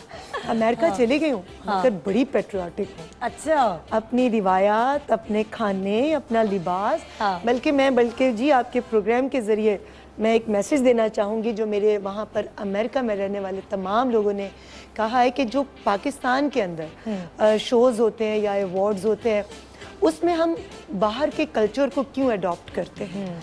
हम गाउन्स पहनते, वो हमारे जो चूड़ीदार पजामे या हमारी शलवार कमीज़ या हमारे काम वाले दुपट्टे, वो हम अपने ट्रेडिशनल कपड़े क्यों नहीं पहनते? क्या हमारे कपड़े इस काबिल नहीं हैं? क्या वजह है? वैसे मैंने उनको जवाब दिया था क्योंकि मैंने खुद भी गाउन पहना। मैंने अभी एक अवार्ड अटेंड किया, उसमें एक जगह मैंने पेशवास भी पहनी और दूसरी एंट्री में मैंने गाउन भी पहना। तो मैंने कहा था कि जी सब फ्लेवर्स को हम लोग हमें लेकर चलना होता है, ये डिमांड होती है उस प्रोग्राम के डायरेक्टर की या जो स्पॉन्सर्स कर रहे होते हैं उनकी। लेकिन ये ख़ास तौर पे उन्होंने कहा है कि एक तो इंग्लिश बहुत बोली जाती, क्या पाकिस्तानियों में ये रिवाज आ गया है कि या ये कॉम्प्लेक्स है कि आप इंग्लिश बोलेंगे तो आपको पढ़ा लिखा समझा जाएगा, या आप अपने माथे पर लेबल लगाना चाहते हैं। तो इसका भी मेरे पास जवाब नहीं था, क्योंकि जो चीज़ मुझे आकर खुद यहाँ मजबूरन करनी पड़ती है तो वो मैं कैसे उनको कह सकती हूँ। लेकिन ये उनका गिला है कि हमारी ज़ुबान बहुत खूबसूरत है, तो आप जब स्टेज पर आते हैं तो अपनी ज़ुबान में अच्छे अल्फाज में आप लोगों को बताएं, ताकि सिर्फ एक मेजॉरिटी जो है वो ना उसको समझ सके, मासेस भी इसको समझ सके। बिल्कुल सही कह रही है। आप क्या बात कर रहे हैं? एक हम ले रहे हैं ब्रेक और थोड़ी देर के लिए आप दूरी इख्तियार करें, लेकिन छोटी सी ब्रेक के बाद हम वापस आएंगे। सस्पेंस अभी तक जारी है। रीमा ने वजन कैसे कम किया, बहुत सारी खवातीन सुनना चाहती हैं, क्या खाती हैं, क्या जादू चलाया कि माशाल्लाह वैसी की वैसी हो गई बेबी की पैदाइश के बाद भी, ये जानेंगे। मगर एक छोटी सी ब्रेक के बाद good morning Pakistan, welcome back. Good morning Pakistan. आज की सुबह खूबसूरत बनाने में क्रेडिट जाता है जी रीमा जी को, हमारे साथ मौजूद हैं और बहुत मजे मजे की बातें हो रही हैं। और अब सारी खवातीन जिनको ये प्रॉब्लम है कि क्या करें हम, हमारा तो वज़न है जो कम होता ही नहीं और पता नहीं क्या क्या नुस्खे और क्या क्या डाइट प्लान्स कर लिए, उन सबके लिए खुशखबरी है कि रीमा जी क्या खाती हैं सुबह उठकर और रात को सोने से पहले क्या खाती हैं, सारे राज अभी फाश होने वाले हैं। ये खुद बताएंगी और मैं बनाऊंगी, ये बताती जाएंगी, मैं बनाती जाऊंगी जी। आइए जी हम चलते हैं इस काउंटर की तरफ जहाँ हमने छोटा सा किचन लगाया है। हाँ जी, रीमा की डाइट डाइट प्लान। हेल्दी खाती हैं? मैं हेल्दी खाती हूँ, मगर जब मैं किसी दावत में जाऊँ और मुझे हो कि लोगों ने इतने प्यार से इतने एहतमाम से सब कुछ बनाया तो मैं वो भी खाती हूँ। ये नहीं कि मैं कहती हूँ कि नहीं जी मैं किसी दावत में जाकर कि मुझे बस ये खाना है और ये नहीं खाना, इसमें कैलोरीज बहुत ज़्यादा है। मैं खाती सब कुछ, पूरी हलवा हो, वो पिज्ज़ा हो, वो लजानिया हो, वो कढ़ाई हो, सब कुछ। दिल नहीं तोड़ती, मगर जो रूटीन में मैं खाती हूँ जिसकी वजह से वेट हमेशा कंट्रोल में रहता है, एक तो ये कि चक्की का आटा इस्तेमाल करती हूँ। ये चक्की का आटा आ गया, ठीक है। अमूमन लोग मैदे की रोटी बहुत ज़्यादा खाते हैं, मैं नहीं खाती, ना मैं ना डॉक्टर साहब, हम दोनों पसंद नहीं करते। चक्की का आटा थोड़ा सा गूंदना हल्का सा मुश्किल होता है, मगर मैदा आप नहीं खाती, चक्की का आटा खाती? बिल्कुल चक्की का आटा खाती हूँ, और उसमें मैं ताज़ी खुद रोटियाँ घर में अपनी जब अम्मा आती है तो वो बनाती है, अगर वो ना हो तो फिर मैं खुद बनाती हूँ। अच्छा, आपके पेड़े का साइज़ क्या होता है, ज़रा मुझे बताइएगा ताकि लोगों को हम ये बता दें। इतना होता है? मैं बेटे के लिए जो बनाती हूँ, निरा इधर आप इधर मैं बताऊँ, लेकिन जो मैं अपने बेटे के लिए बनाती हूँ ना, क्योंकि उसको मैं पराठा खिलाती हूँ। अच्छा। तो वो देसी घी जो है उसको अंदर थोड़ा सा डालकर, अच्छा, और ये इस तरह रोल करके जैसे फिर मैं उसको, मुझे रोटी नहीं बनानी आती अभी तक, ये उसको जैसे लेयर्स, ये तो आपने बहुत सख्त गूंदा हुआ है ना, बट मेरा बहुत नरम होता है कि वो जैसे आपने पेड़ा किया तो उसके बाद आप बेलने से उसको थोड़ा वो कर लेते हैं, तो बस फिर वो करके अच्छी तरह इस तरह करके ताकि कोने जो हैं वो उसके मोटे मोटे ना रहें। आप कितना बड़ा पेड़ा खाती हैं जब आप चक्की का आटा खाती हैं? मेरा भी नॉर्मल होता है, बहुत बड़ा नहीं, ताकि देखिए जितना बड़ा पेड़ा होगा उतनी रोटी ज्यादा मोटी होगी, तो उतना आप ज्यादा, जितना मेरे हाथ में इतना, या इससे थोड़ा सा ज्यादा? इससे थोड़ा सा ज्यादा, इससे थोड़ा सा ज्यादा। हाँ। मगर खाती दिन में एक टाइम खाती हैं रोटी या 2 टाइम? नहीं, मैं नाश्ता प्रॉपर करती हूँ। अच्छा। मगर उससे पहले मैं स्टार्ट करना चाहूंगी कि कुछ भी खाने से पहले आप पानी के 2 गिलास जरूर पिया करें। अब कुछ लोग कहते हैं कि जी पानी के अंदर कोई जायका नहीं है, तो हमसे पानी पिया नहीं जाता। उसका बेहतरीन हल है कि आप एक जार के अंदर या आप अपने जग के अंदर आप थोड़ा सा पुदीना डालें, फ्रेश पुदीना, ठीक है, खीरा काट कर डाल लीजिए। फ्रेश तो नहीं है बेचारा, ये चले मैं डालती जाऊँ, 5 मिनट लगेंगे। एक मिनट हम बताते जाते हैं ना ताकि लोगों को याद रहे। जग हो गया पानी का, बिल्कुल जग हो गया पानी का। आप इसमें पुदीना डालिए और खीरा मुझे दे दीजिए, आपको दे दूं ताकि लोगों को याद रहेगा ना। और धोकर अच्छी तरह छिलके, कितने पत्ते डालें पुदीने? डाल दें, कोई फर्क नहीं पड़ता, इसमें कोई क्वांटिटी का वो नहीं है। ओके, डंडल ना डाल दीजिएगा, कड़वा हो जाएगा, सिर्फ पत्ते डाल दें, ठीक है। अच्छा, ये हो गए पत्ते, डाल दिए पानी, और खीरा भी डालेंगी? बिल्कुल, खीरा तो मस्ट है, इससे तो आपकी स्किन इतनी अच्छी होती है। और पानी मैं बहुत पीती हूँ। मैं कम से कम, अमूमन कहा जाता है कि 2 लीटर पानी डेली जरूर पीना चाहिए, जो मेरे ख्याल में 8 गिलास बनते हैं। जी जी बिल्कुल बिल्कुल। ये डाल लिया। अब अगर आपके पास ये लेमन दे दीजिए। अब जैसे जो भी फ्रूट हो, अगर एक दिन आपने लेमन डाला है, आप लेमन के पीसेस करें और वो पानी में डाल दें।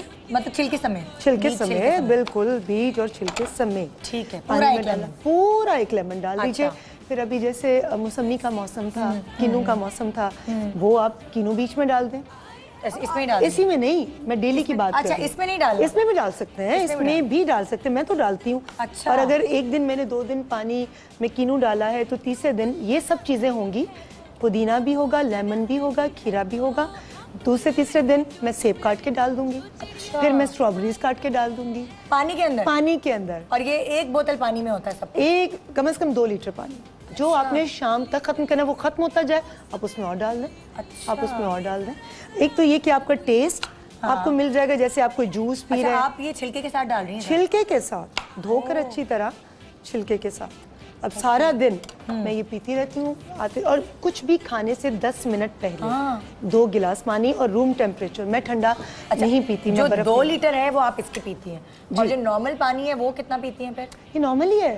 नहीं, कहने का मकसद है जिसमें कुछ नहीं होता, यही पीती हैं आप? और अगर ये मुझे नहीं कहीं पर मिल रहा, इसके बावजूद मैं कहीं खाने पर गई हूँ, तो मैं घर से चलने से पहले 2 गिलास पानी पी कर जाती हूँ। अच्छा, इसी के या नॉर्मल पानी के। अगर ये नहीं आपके पास तो फिर आप पानी जरूर पिए, क्योंकि उसमें क्या होगा कि एक तो आपको पेट भरा भरा लगेगा, आप खाना कम खाएंगे, और दूसरा ये कि आपका मेटाबॉलिज्म जो है वो अच्छा रहता है। ठीक है, ये तो हो गया। जिन लोगों को कॉन्स्टिपेशन का इशू है, जी, इस पानी के बाद उनको ये वाली प्रॉब्लम उनकी बहुत हद तक ठीक हो जाएगी। ठीक है, 2 पानी मैंने पिया। ये कि आपका पेट भी नहीं निकलता, स्किन अच्छी, बाल अच्छे, बालों में शाइन रहती है। हम उन कहते हैं कि जी पानी का बालों से क्या ताल्लुक, लेकिन हर चीज का ताल्लुक स्टमक से स्टार्ट होता है। अच्छा, ये तो हो गया पानी जो आप पीती हैं, 2 लीटर पानी। ठीक है, बिल्कुल। अब जो है, अब सुबह उठती हैं तो नाश्ते में क्या खाती हैं?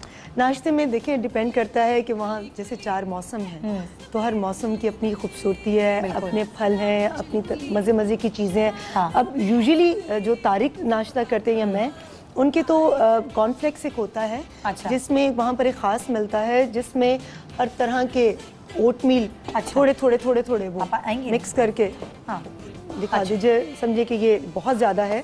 मगर अगर कोई प्याला दूं आपको? हाँ, मुझे प्याला दे दीजिए। तो बहुत छोटा प्याला है लेकिन इट्स ओके कि समझे कि हर तरह के, जिसमें अखरोट भी है, थोड़ा बादाम भी है, और तमाम चीज़ें मिक्स हैं। ओटमील का एक कॉर्नफ्लेक्स मिलता है वहाँ से, अलग से रखे हुए। बिल्कुल, ड्राई फ्रूट भी होता है उसमें, वो भी डाल लेते हैं। मैंने डाला, मैं और तारिक यूजुअली नाश्ता इसी का ही करते हैं। उसमें सारे मिले हुई होती है ना चीज़? बिल्कुल, थोड़ा सा भी ऐसे मिलते हैं ओटमील काफी ना, हमें वहाँ से पैकेट्स मिल जाते हैं तो वो बाय करके रख लेते हैं। थोड़ा सा ये डाल लिया।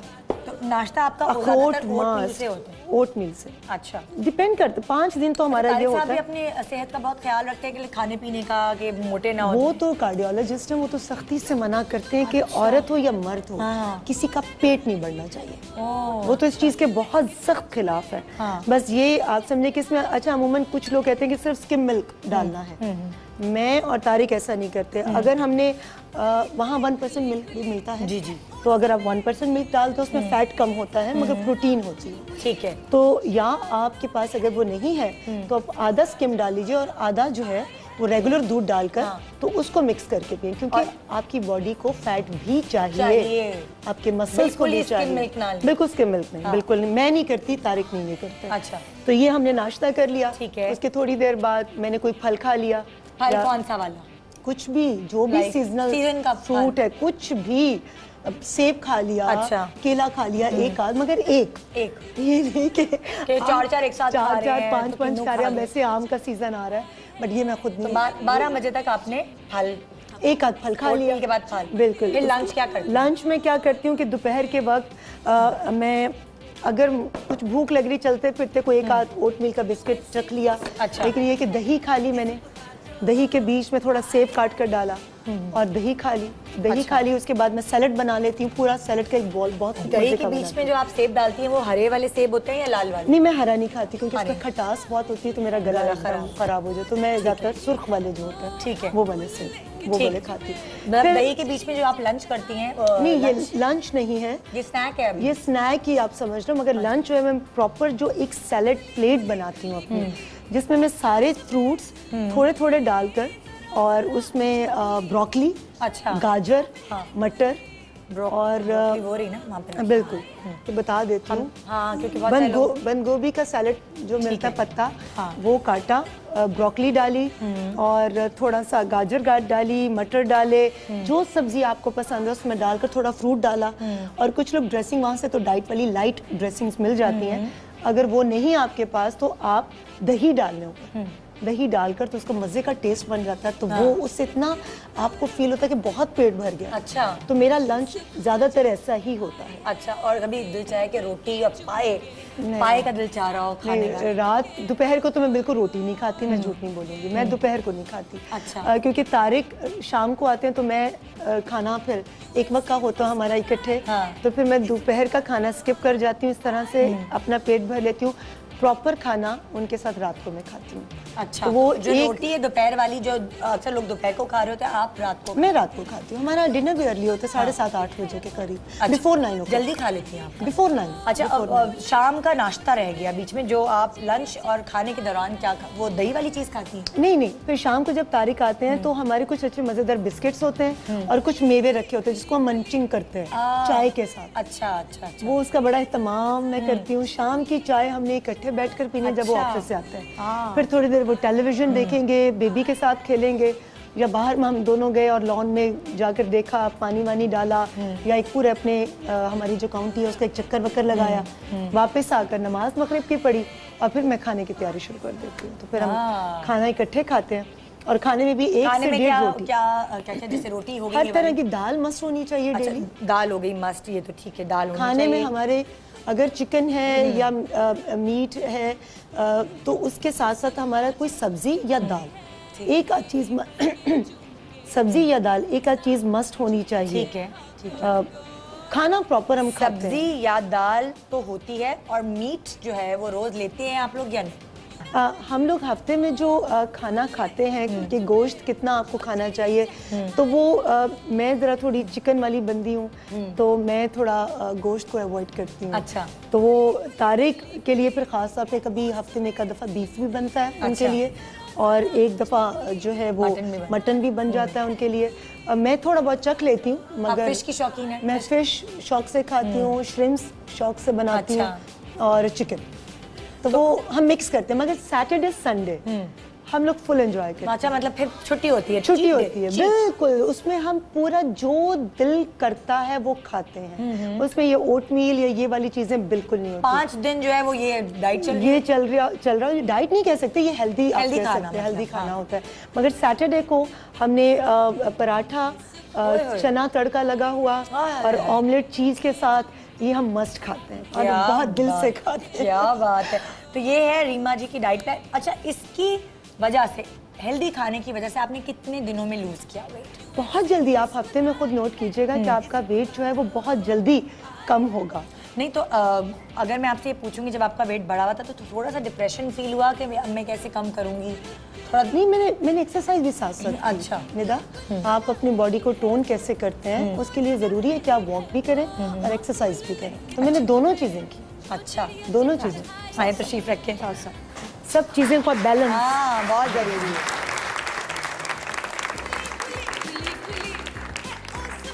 अच्छा, तो एक्सरसाइज के लिए ट्रेनर आपके पास आती थी, आप जिम जाती थी या? मैं बेबी से पहले तो जाती थी जिम, बल्कि घर में हमारी बेसमेंट में हमने जिम बनाया हुआ है। अच्छा। तो उसमें इलेक्ट्रिकल भी है और ट्रेडमिल भी रखा हुआ है। कितने टाइम आप जिम करती थी वैसे? एक टाइम मैं, मतलब कितने घंटे? आधा घंटा, 1 घंटा? 30 मिनट्स, 35 मिनट्स, क्योंकि बेबी की वजह से बहुत कम वक्त मिलता था।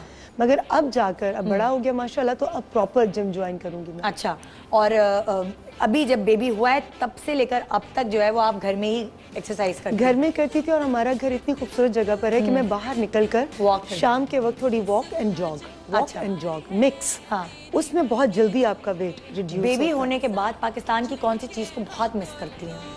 पाकिस्तान के आने के बाद पाकिस्तान की कौन सी चीज को मिस नहीं करती? एक होता है ना, हुड़क होती है, किसी 1 या 2 चीजों की हुड़क एकदम हो रही होती है। आम उतने अच्छे जायके के नहीं आते आम पे जितने यहाँ। और सच बोलूं निदा, बाहर दुनिया की हर नेमत है, लेकिन ये नहीं कि मैं कोई बनाकर बात कर रही हूँ। जिसके पास जो चीज नहीं होती उसी को कदर होती है। हकीकत है ये। आप यकीन करो कि जो जायका हमारे फलों का है, वो मुझे दुनिया में मैंने इतना ट्रैवल किया, सही कह रही हैं, मुझे कहीं नहीं मिला। हाँ, वो आम हो, वो केला हो, वो तरबूज हो, वो कोई भी फल, कोई भी सब्जी, ऑनेस्टली हमारे यहाँ का जायका कहीं नहीं मिला। ये इतनी बड़ी ब्लेसिंग है हम सब के ऊपर कि आप सोच नहीं सकते। उनसे पूछें जो बाहर चले गए हैं कि ये जायके को तरसते हैं। फालसे आ गए, आपने फालसे खाए? फालसे, बेर आ रहे हैं और अमरूद का जो जायका है, शहतूत आ रहे हैं। अभी तक आपने चखे फालसे? शहतूत नहीं, अभी तक शहतूत भी नहीं, मैंने कल खाए कहीं, मैं आपको बताती हूं। फालसे भी नहीं, बट अब फालसे का जूस जो आप पीते हैं, ये वो सारे, तो ये सारी चीजें बहुत मिस करती हूँ, बहुत खाने को बहुत मिस। एक छोटा सा ब्रेक ले रहे हैं, फिर मैंने रीमा जी से पूछना है कि अपना मेकअप खुद भी बहुत अच्छा करती हैं, क्या चीज़ें इस्तेमाल करती हैं और लड़कियों को मेकअप कैसे करना चाहिए, ये गाइडलाइंस हम रीमा से लेंगे जी एक छोटे से ब्रेक के बाद। कई बार जाएगा, मुझे पता आप देखेंगे, तो मुझे कॉन्फिडेंस है कि बोलने की मुझे ज़रूरत नहीं। Good morning.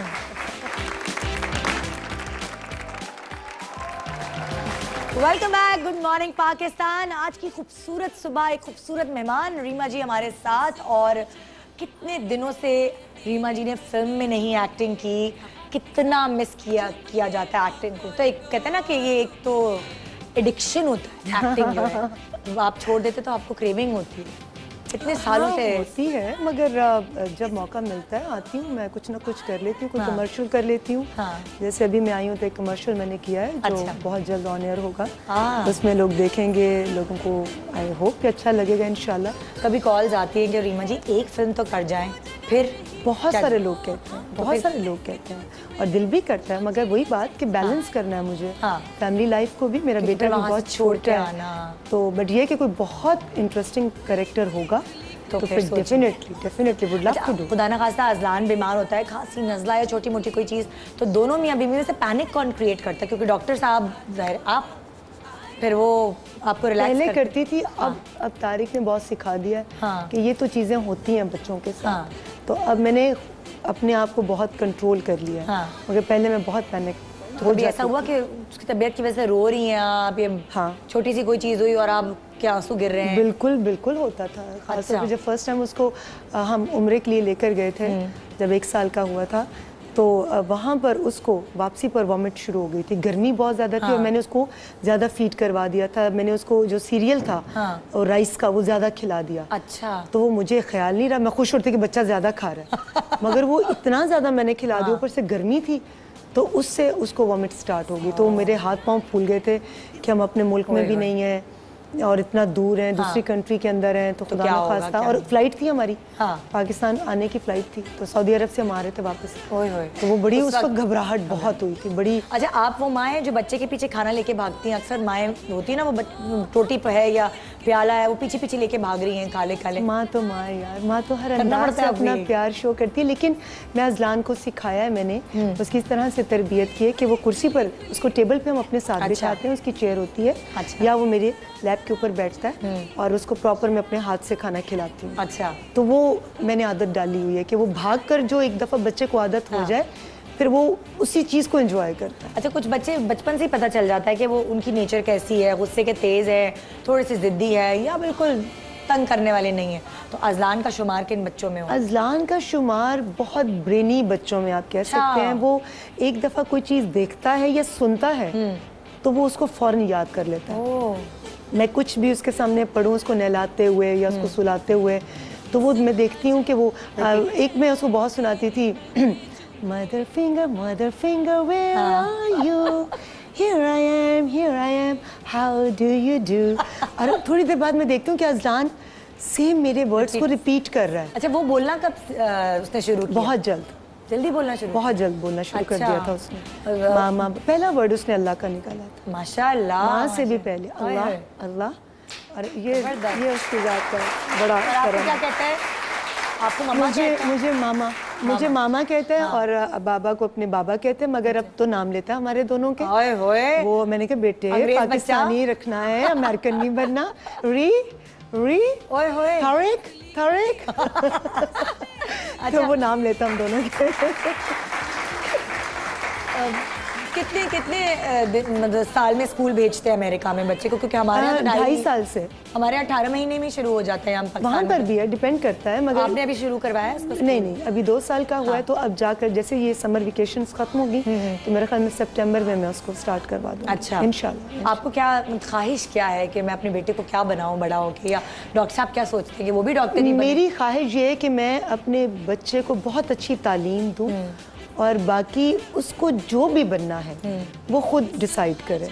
मैं मुझे जबरदस्ती नहीं, हीरो बनना है, मेरे लिए फिल्म बनाए। चीज़ें बहुत रिस्पेक्टेबल हैं। हाँ। और जो वो करना चाहेगा, क्योंकि जिस काम को मैंने इतना अरसा किया, अगर मैं और इतने सारे लोग कर रहे हैं तो वो मैं उसको अपने बेटे को कैसे कह सकती हूँ कि ये काम गलत है बेटा? ये तो हकीकत। तो जो उसकी ख्वाहिश होगी, तालीम दूंगी। उसके बाप की ख्वाहिश है वो डॉक्टर बने। हाँ, अच्छा, उनकी ख्वाहिश है। और ये ब्रेनी भी बहुत है। अभी 2 साल में जिस बच्चे को इतनी जल्दी उसकी मेमोरी अच्छी है, वो जो कलर देखता है वो फौरन उसका नाम याद कर लेता है, वो जो चीज़ सुनता है वो फौरन रिपीट कर देता है। तो उसके अब्बू की ख्वाहिश है। बाकी उसकी जो मेरे बच्चे की ख्वाहिश। अभी आपको क्या लगता है कि कौन सी चीज़ उसने तारिक साहब से पिक की और कौन सी चीज़ आपसे पिक की है?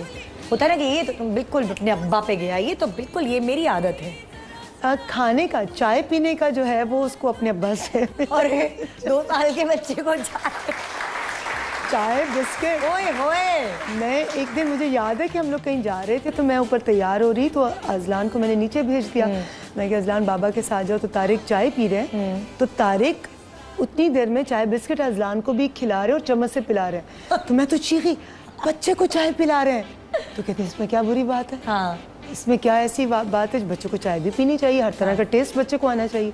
तो वो चाय की आदत जो है वो उसको अपने अब्बा वाली। और आपकी क्या आदत है उसके अंदर? लस्सी, पंजाब के लस्सी का शौकीन है। लस्सी, दूध, मक्खन, पराठे के ऊपर साग रखा, मक्खन डाला, लस्सी का गिलास। और मैंने तो स्टील के गिलास यहाँ से लेकर गई हूँ। अच्छा। मैं तो प्रॉपर एक माहौल बनाती हूँ। जब संडे वाले दिन हम लोग देसी नाश्ता करते हैं, तो हमारा देसी डे होता है। तो उस दिन हमने पूरा पराठा, लस्सी, जैसे मैंने बताया था, ऑमलेट वगैरह, हरी मिर्चों वाला, तड़का लगे हुए। मिर्चें खाती ज्यादा कि नहीं खाती? तारिक नहीं खा सकता। अच्छा। मगर मैं खाती हूँ। मगर अब थोड़ी आदत चेंज होगी उनकी वजह से जाके। लेकिन मैं बहुत शौकीन थी, बहुत ज्यादा की नहीं, मगर मुझे चटपटा खाना हमेशा अच्छा लगता। देखिए, वक्त के साथ साथ ना हर कोई ग्रूम होता है। जब रीमा बुलंदी कर रही थी फिल्म, उस वक्त के मेकअप में और रीमा के आज के मेकअप में भी बहुत जमीन आसमान का फर्क है। वक्त भी तो बदल गया ना। वक्त भी बदल गया, मेकअप के ट्रेंड्स भी बदल गए। तो अगर मैं रीमा से कहूँ कि किसी एक ऐसी आम लड़की को गाइड करें जिसको नहीं मेकअप का सेंस, और अगर उसे खूबसूरत लगना है तो ज़रूरी नहीं कि वो बहुत मेकअप करे, तो रीमा क्या उसकी हेल्प कर सकती है? और इस तरह बहुत सारी लड़कियों की हेल्प। बिल्कुल, मैं बताना चाहूँगी। और चूंकि मैंने बहुत सारे ब्यूटिशियंस के साथ भी काम किया, जब मैं कमर्शियल्स करती थी तो इंटरनेशनल जो ब्यूटिशियंस थे उनसे भी बहुत कुछ सीखने का मौका मिला। और पाकिस्तान के अंदर मैं अब बहुत अरसे से नबीला के साथ मेरी एसोसिएशन है, तो उनके साथ बहुत सारी चीज़ें ऐसी पता चली जो बहुत आसान है आम लोगों के लिए, आम लड़कियों के लिए बहुत आसान है, ख़वातीन के लिए, कि वो कैसे बहुत कम वक्त में बहुत ज़्यादा चीज़ों का इस्तेमाल किए बगैर अपने आप को खूबसूरत बना सकती हैं। और का ये नो मेकअप मैं खुद भी चूँकि करती हूँ और मैं हमेशा दूसरे को वही मशवरा देती हूँ जो मैं पहले अपने पर खुद इम्प्लीमेंट करती हूँ। चलिए देखते हैं कि किसी भी लड़की के ऊपर कैसे रीमा जो है ना वो थोड़ा सा बताएंगी मेकअप। कोई भी बच्ची आप लें, सब लड़कियाँ खूबसूरत हैं। वो बच्ची भाई जिसने मेकअप नहीं किया हुआ हो, डिपेंड करता है कि कौन से कॉम्प्लेक्शन वाली है, डार्क कॉम्प्लेक्शन वाली है या लाइट मेकअप। और तुम तो इतनी छोटी हो, तुम्हें हम मेकअप क्यों करें? तुम्हारा करें? आओ आ जाओ। नहीं, स्कार्फ नहीं उतारेंगे, कोई बात नहीं, स्कार्फ में भी मेकअप हो सकता है। क्यों उतारेंगे? इसका फेयर कॉम्प्लेक्शन है। हाँ, फेयर वाली चाहिए या? मुझे कोई इशू नहीं दोनों में, मगर इनकी चूंकि नाक कुछ ऐसी है कि उसकी कंटूरिंग अगर करनी हो तो वो जो एक पूरी लाइंस बना दी जाती है, मुझे बड़ी देखकर घबराहट होती है। हम श्योर के जो ब्यूटिशियंस हैं और नबीला हैं वो तो बहुत ही, और अतर शहजाद वगैरह तो बहुत ही गुस्से में आ रहे होंगे। फुट्टे वाली लाइन है कि ये कैसा मेकअप किया है। जैसे इनकी स्किन भी साफ है, मगर लड़कियां पता नहीं जब मेकअप करती हैं तो फिर वो इतना ज्यादा मेकअप लगा लेती है कि वो बहुत ज्यादा लेयर्स तो करने नहीं चाहिए। वो बेस के हवाले से हो, वो आई शेडो के हवाले से हो, या लाइनर हो या लैश हो। तो मैं हमेशा जो मैंने सीखा है और जो मैंने देखा है कि आप लैश भी कभी पूरी आंख पर मत लगाएं। अच्छा, लैश को अगर आप काट कर लगाएंगे, एक तो आपकी पलक लंबी लगेगी, आंख गोल और बड़ी लगेगी। दूसरा ये कि आपकी आंख दबेगी नहीं यहाँ से, वरना क्या आधी आंख पे जैसे यहाँ से यहाँ तक इधर? बिल्कुल आधी। अच्छा, उससे आपकी आंख बड़ी भी लगती है और आपको वजनी नहीं फील होती। वरना आप देखिए कि दोनों आंखों में बैलेंस मुश्किल होता है। एक पलक आपकी इधर जा रही होती है, एक पलक आपकी सीधी आ रही होती है। तो मैं हमेशा कहती हूँ अगर लैश लगानी है तो काट कर लगाएं, पूरी नहीं लगानी चाहिए। ठीक है। अच्छा, और डिपेंड करता है कि लैश आप कौन सी वाली लगा रहे हैं। बहुत हैवी वाली मत लगाएं, लाइट वाली लगाएं। तो दुल्हनों को सूट करती है, मगर अगर आप पार्टी में जा रहे हैं या दावत में किसी ऐसी, तो जितनी लाइट होगी उतना अच्छा होगा। जो आप आम जगह जैसे जाती हैं पार्टी वगैरह में, तो वो मेकअप चेंज जो आपने अभी मेकअप किया हुआ है टीवी के लिए, उससे थोड़ा चेंज होता है या ऐसे ही? बहुत लाइट होता है और ही लाइट बहुत लाइट होता है। अभी भी इतना लाइट है। अच्छा, कितनी बेस लगानी चाहिए ये हम देखिए, अगर आपके आंखों के नीचे ब्लैक सर्कल है तो उसको आप इससे कवर कर सकते हैं। अच्छा, और ये 5 मिनट वाला मेकअप, इसमें वो नहीं है कुछ। अब चाहे तो मैं एक साइड पे भी कर सकती हूँ, और ताकि लोगों को अंदाजा हो जाए और ब्लेंडिंग अच्छी होनी चाहिए। एक तरफ करते हैं ताकि लोगों को पता चल जाए। ठीक, ब्लेंडिंग बहुत अच्छे तरीके से होनी चाहिए। ये हुआ, और ये बाकी मैं इसके। अच्छा, अपना मेकअप भी आप हाथ से कर रही होती हैं? ब्रशेस भी हैं, हाथ से जरा जल्दी हो जाता है, मगर अच्छा। ब्रशेस भी हैं। मैंने नबीला को भी हमेशा हाथ से करते हुए देखा है, वो भी जब अपना भी कर रही होती है। 5 मिनट में, क्योंकि कहीं जाना होता है तो अब बेबी के बाद तो इतना टाइम ही नहीं होता कि आप पूरा प्रॉपर तरीके से पाउडर लगाएं या सामान पैक ये वो सारा। पहली प्रायोरिटी तो बेबी की हाँ ना, है, बाकी सब चीज़ें तो बस इसी तरह मैं आधा कर रही हूँ ताकि हम लोगों को दिखा सकते हैं, डिफरेंस जो है वो दिखा सकें। और ये ख़ास तौर पर बेबी ब्लेंडिंग बहुत अच्छी होनी चाहिए। अच्छा, ये अभी सिर्फ बेस चल रही है या साथ साथ आप दो कलर्स को आप मिक्स करें? मैंने आंखों के नीचे जो है वो वाइट वाला लगाया। अच्छा, ताकि आपके जो ब्लैक सर्कल होते हैं आप उसको कैसे कवर करेंगे, और उसके बाद जो दूसरी बेस है वो इनके मैंने बाकी फेस पर। ठीक है, ठीक है। वैसे होता है कभी कोई अमेरिका में आपसे बहुत इम्प्रेस है आपके मेकअप से, तो आ जाए आपकी कोई फ्रेंड की बेटी या बहुत सारे लोग प्लीज हमारा थोड़ा सा मेकअप कर दो, कोई खास शादी है? बहुत सारे फ्रेंड्स हैं, वो हमेशा कहती हैं कि आपका मेकअप फील नहीं होता, तो एक्सक्यूज मी आप करती क्या है? तो मैं कहती हूँ कि जी बस नो मेकअप। मेकअप भी है मगर नो मेकअप नहीं। जैसे कोई आपसे रिक्वेस्ट करे कि प्लीज मेरा मेकअप कर दें या कुछ ऐसा, फिर आप क्या किया है कभी ऐसा? आपने कोई दुल्हन बना दी हो, अपने जानने वाले की कोई ऐसी हेल्प कर दी हो? नहीं, अभी तक तो नहीं।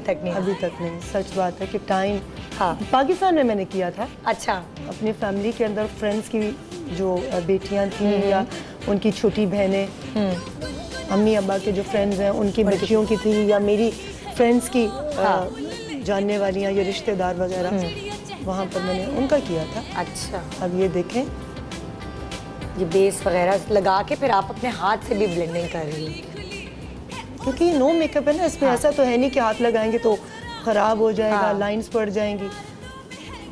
ये इनकी स्किन के हिसाब से है। अब ये मिक्स करके जो और दूसरे कलर्स हैं, ब्लश ऑन और ये, ऐसा लग रहा है वाकई जैसे प्रैक्टिस बहुत है ना, बिल्कुल कि किस तरह करना है। लड़कियों को ज़्यादा मेकअप करने की ज़रूरत ही नहीं है। बच्चियों को तो मैं कैसे कहती हूँ कि लड़कियाँ वैसे बहुत खूबसूरत होती हैं, हर लड़की खूबसूरत है, बस छोटी मोटी चीज़ की ज़रूरत होती है, तो उसके लिए सिर्फ ये बिल्कुल हल्का सा एक टच कि जिसमें आप नेचुरल लगें। ये लिपस्टिक इसकी साफ कर दें। टिश्यू पेपर दें प्लीज़, ज़रा कोई टिश्यू पेपर। लिपस्टिक भी फिर हम चेंज करें जल्दी से। चलो इतनी देर में ज़रा आँख बंद करो। आँख मैं आँख पे जल्दी से, आँख पे भी हल्का हल्का से कर दिया, इसी से कर दिया, जो ब्लश को यूज़ कर रहे हैं। ये सारे शेड भी आ गए ना, तो इसमें आँख का बेटा अपने हाथ से प्लीज लिपस्टिक साफ कर लें, आप सही से करना।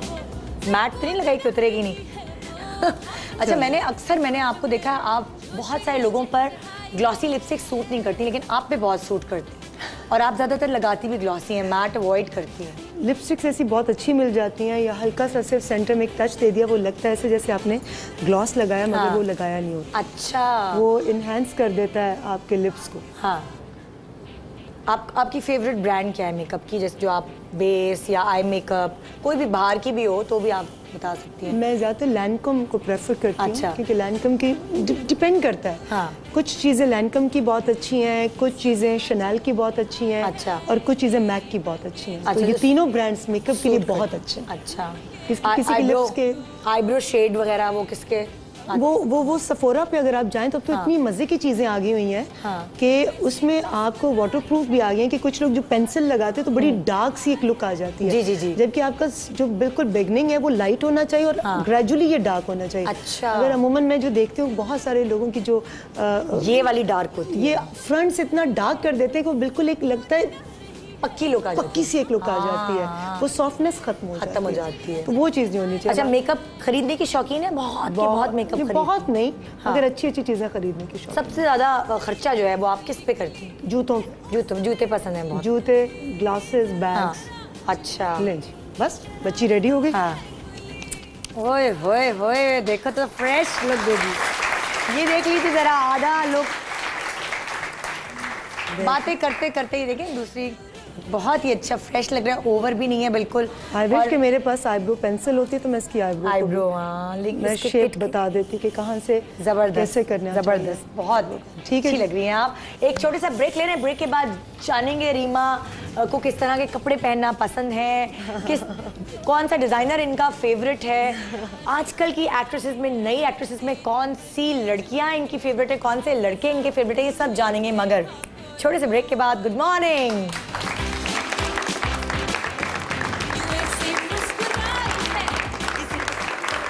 Welcome back, good morning Pakistan. Reema ji आज हमारे साथ यहाँ मौजूद हैं और इतनी सारी जो बातें जो तिस्संगी थी दिल में, वो सारी कहते हैं ना कि प्यास काफ़ी हद तक बुझ चुकी है। मज़े मज़े की बातें की और इतनी बातें जानी। आप जब भी आती हैं माशाल्लाह हमारे शो पे बहुत कुछ सिखा के जाती हैं, हमें भी और ऑडियंस को भी, आपके फैंस को भी। आपको क्या लगता है अब तक अपने करियर शुरू होने के बाद से 16 साल की, तब से आप आ गई थी इंडस्ट्री में, तब से लेकर अब तक आपने क्या सीखा लोगों से, सीनियर्स से, डिज़ाइनर्स से, मेकअप आर्टिस्ट से, किस से क्या क्या सीखा, उनका नाम लेके बताएं। मैंने हर एक से बहुत कुछ सीखा। हाँ। अगर तो मैं जनरल बताऊं तो मेरे ख्याल में बहुत वक्त चाहिए अच्छा, एक ही मैं चले आपसे, मैं पूछती हूँ आपसे, आप बताती जाएं। आपके बोलने में इम्प्रूवमेंट ये किससे सीखी? मैंने हर इंसान से, मैं जो अच्छी बात करता था मैं उससे भी सीखती थी। हाँ। जो बदतमीजी से बात करता था मैं उससे भी सीखती थी। हाँ। कि अच्छी बात वाले के अंदाज को मैंने अपनाना है और जो बदतमीजी करता है ये अंदाज मैंने अपने से दूर रखना। तो दोनों तरीके आप सीखते हैं। और ये नहीं बताएंगे कि बदतमीजी जो करता था उससे क्या सीखा और जो अच्छी बात करता था ये नहीं। मैं ये सीखा कि आप बदतमीजी करते हैं, वो वक्त गुजर जाता है। हाँ। लेकिन वो आपका जो एक इमेज है वो दूसरों के जहनों पर हमेशा के लिए सख्त हो जाता है। बिल्कुल। तो ये इस तरह की चीज़ें नहीं करनी चाहिए। और अच्छी बात जो है वो बेशक थोड़ी देर के लिए हो, मगर उसकी खुशबू जो है वो हमेशा रहती है। अच्छा, कैसे मुझे किस तरह के कपड़े पहनने हैं, कैसे मुझे मेकअप करना है, कैसे बाल, ये किससे सीखा?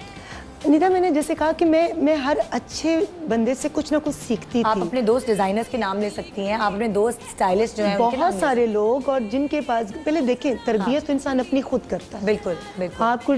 आप क्लास में जाते हैं, टीचर्स आपको सारे स्टूडेंट्स को सिखाते हैं। बिल्कुल। उनमें से कुछ होते हैं जो बहुत लाइक होते हैं और कुछ होते हैं जो अपनी टीचर की बात को सुनी अनसुनी कर देते हैं। तो सबसे ज़्यादा तो मैं क्रेडिट उन लोगों को देती हूँ अपने समेत कि जिनके अंदर ये एक ख्वाहिश होती है कुछ सीखने की, अपने आप को बेहतर से बेहतरीन बनाने की। बिल्कुल। तो ये तो सबसे पहले आपको क्रेडिट, सबसे ज़्यादा इंसान को खुद क्रेडिट जाता है। हाँ। कि उसके अंदर कितना स्पिरिट है। बिल्कुल। वो कितना जज्ब किया। अब ये उसका अच्छा ज़र्फ है। हाँ। कि वो अपने इस क्रेडिट में दूसरों को भी शेयर करे कि मैंने फलां की अच्छी चीज़ देखी तो मैंने उससे ये सीखा। हाँ। अब जैसा कि मैं डिज़ाइंस की तरफ आऊँ, कपड़ों की तरफ आऊँ, हाँ। तो मैं बहुत पीछे से स्टार्ट करना चाहूँगी कि हमारी फिल्म इंडस्ट्री में बीजी बहुत अच्छे कपड़े बनाती थी। हाँ। और उन्होंने जो एक लुक दी थी फिल्म स्क्रीन पर एक्ट्रेस को, उससे पहले कोई डिज़ाइनर का कॉन्सेप्ट ही नहीं था। बिल्कुल। तो उनसे बहुत कुछ एक नई सोच डेवलप हुई कि आप अपने कैरेक्टर के हिसाब से एक डिज़ाइनर को हायर करें, आप थीम उनको बताएं। हाँ। तो वो फिर आपके सारे कॉस्ट्यूम को आपके according to your character design करेंगी। तो उनसे लेकर वो सिलसिला चला फिर शोएब अवैस आए। अच्छा। उनसे भी फिल्म के हवाले से पर्सनल कपड़े भी बहुत बनवाए, शेरवानी स्टाइल। मैंने उनसे बहुत। आपका बड़ा मशहूर है ये स्टाइल कि आप जब भी रीमा पहनती है वो शेरवानी स्टाइल कपड़े पड़े। आप वो क्रेडिट शोएब अवैस को जाता है, मगर उसके बाद फिर और आगे चलूँ तो फिर जो चला और फिर आज तक है, और इंशाल्लाह जब तक मैं जिंदा हूँ चलता रहेगा। हसन शेरियार यासीन HSY, उनके कपड़े बहुत खूबसूरत होते हैं। उनकी स्टाइलिंग बहुत अच्छी होती है कि मेरा ब्राइडल उन्होंने बनाया। मेरी बहनों का ब्राइडल। आपकी शादी के कपड़े HSY ने बनाए। अच्छा, और जो मेरा ब्राइडल था वो HSY ने बनाया, मगर जो शादी के साथ बाकी कपड़े थे वो भी मैंने बहुत सारे बनवाए, जिनमें नोमी अंसारी से बहुत कपड़े बनवाए, उमर सईद से बनवाए, रूबी शकील से। और रूबी शकील डिज़ाइनर तो हैं ही, मगर बहुत खूबसूरत पर्सनालिटी हैं और बहुत बहुत प्यारी दोस्त हैं। तो उनके कपड़े, मैं तो कहती हूँ उनके कपड़े तो बहुत लकी हैं मेरे लिए। जब भी पहनती हूँ कोई ना कोई अच्छी खबर सुनने को मिल जाती है मुझे, तो वो तो मैं कहती हूँ मेरी लकी डिज़ाइनर। उनके साथ आसिया साइल भी हैं लाहौर में। तो ये सारे डिज़ाइनर्स जो हैं इनके साथ काम करते हुए, इनके डिज़ाइंस पहनते हुए, और खुशी इस बात की है कि वो मेरी पर्सनालिटी को देखकर डिज़ाइन करते हैं। अच्छा, अब जैसे माशाल्लाह दोस्ती आपकी सबसे है, सब आपको बहुत पॉजिटिव पोर्ट्रे करते हैं, सब कहते हैं कि रीमा से नहीं हमारी लड़ाई होती, रीमा बड़ी पॉजिटिव। मैंने अलग अलग फील्ड्स में लोगों से आपकी तारीफ़ें सुनी है माशाल्लाह। तो जब आप आती हैं, हमेशा ये ट्रेडिशन है पाकिस्तान का, जब कोई बाहर से आ रहा है तो उसकी दावतें होती हैं। तो जब रीमा आती है पाकिस्तान तो फिर रीमा की दावतें कौन कौन करता है? मेरी बहुत खुशकिस्मती है निदा कि मैं जब काम कर रही थी तब भी मुझे मेरे कोलीग्स का, मेरे सीनियर्स का, मेरे जूनियर्स का मुझे बहुत प्यार मिला, बहुत रिस्पेक्ट मिली।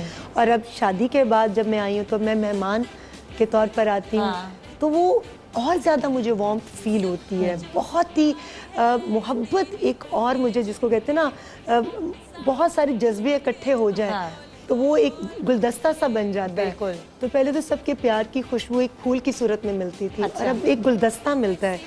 और जब भी मैं आती हूँ, खासतौर पे मैं कहना चाहूँगी कि लास्ट टाइम मैं जब आई थी अपने बेटे की, मैंने फर्स्ट बर्थडे यहीं पर की थी, तो ज़ेबा आंटी बहुत प्यार करती हैं, ज़ेबा मोहम्मद अली बिल्कुल बहुत बहुत शफ़क़त है उनके अंदाज़ में, और बहुत गाइड भी करती हैं, बस समझाती भी हैं, और असूल भी बताती हैं कामयाब ज़िंदगी गुजारने के।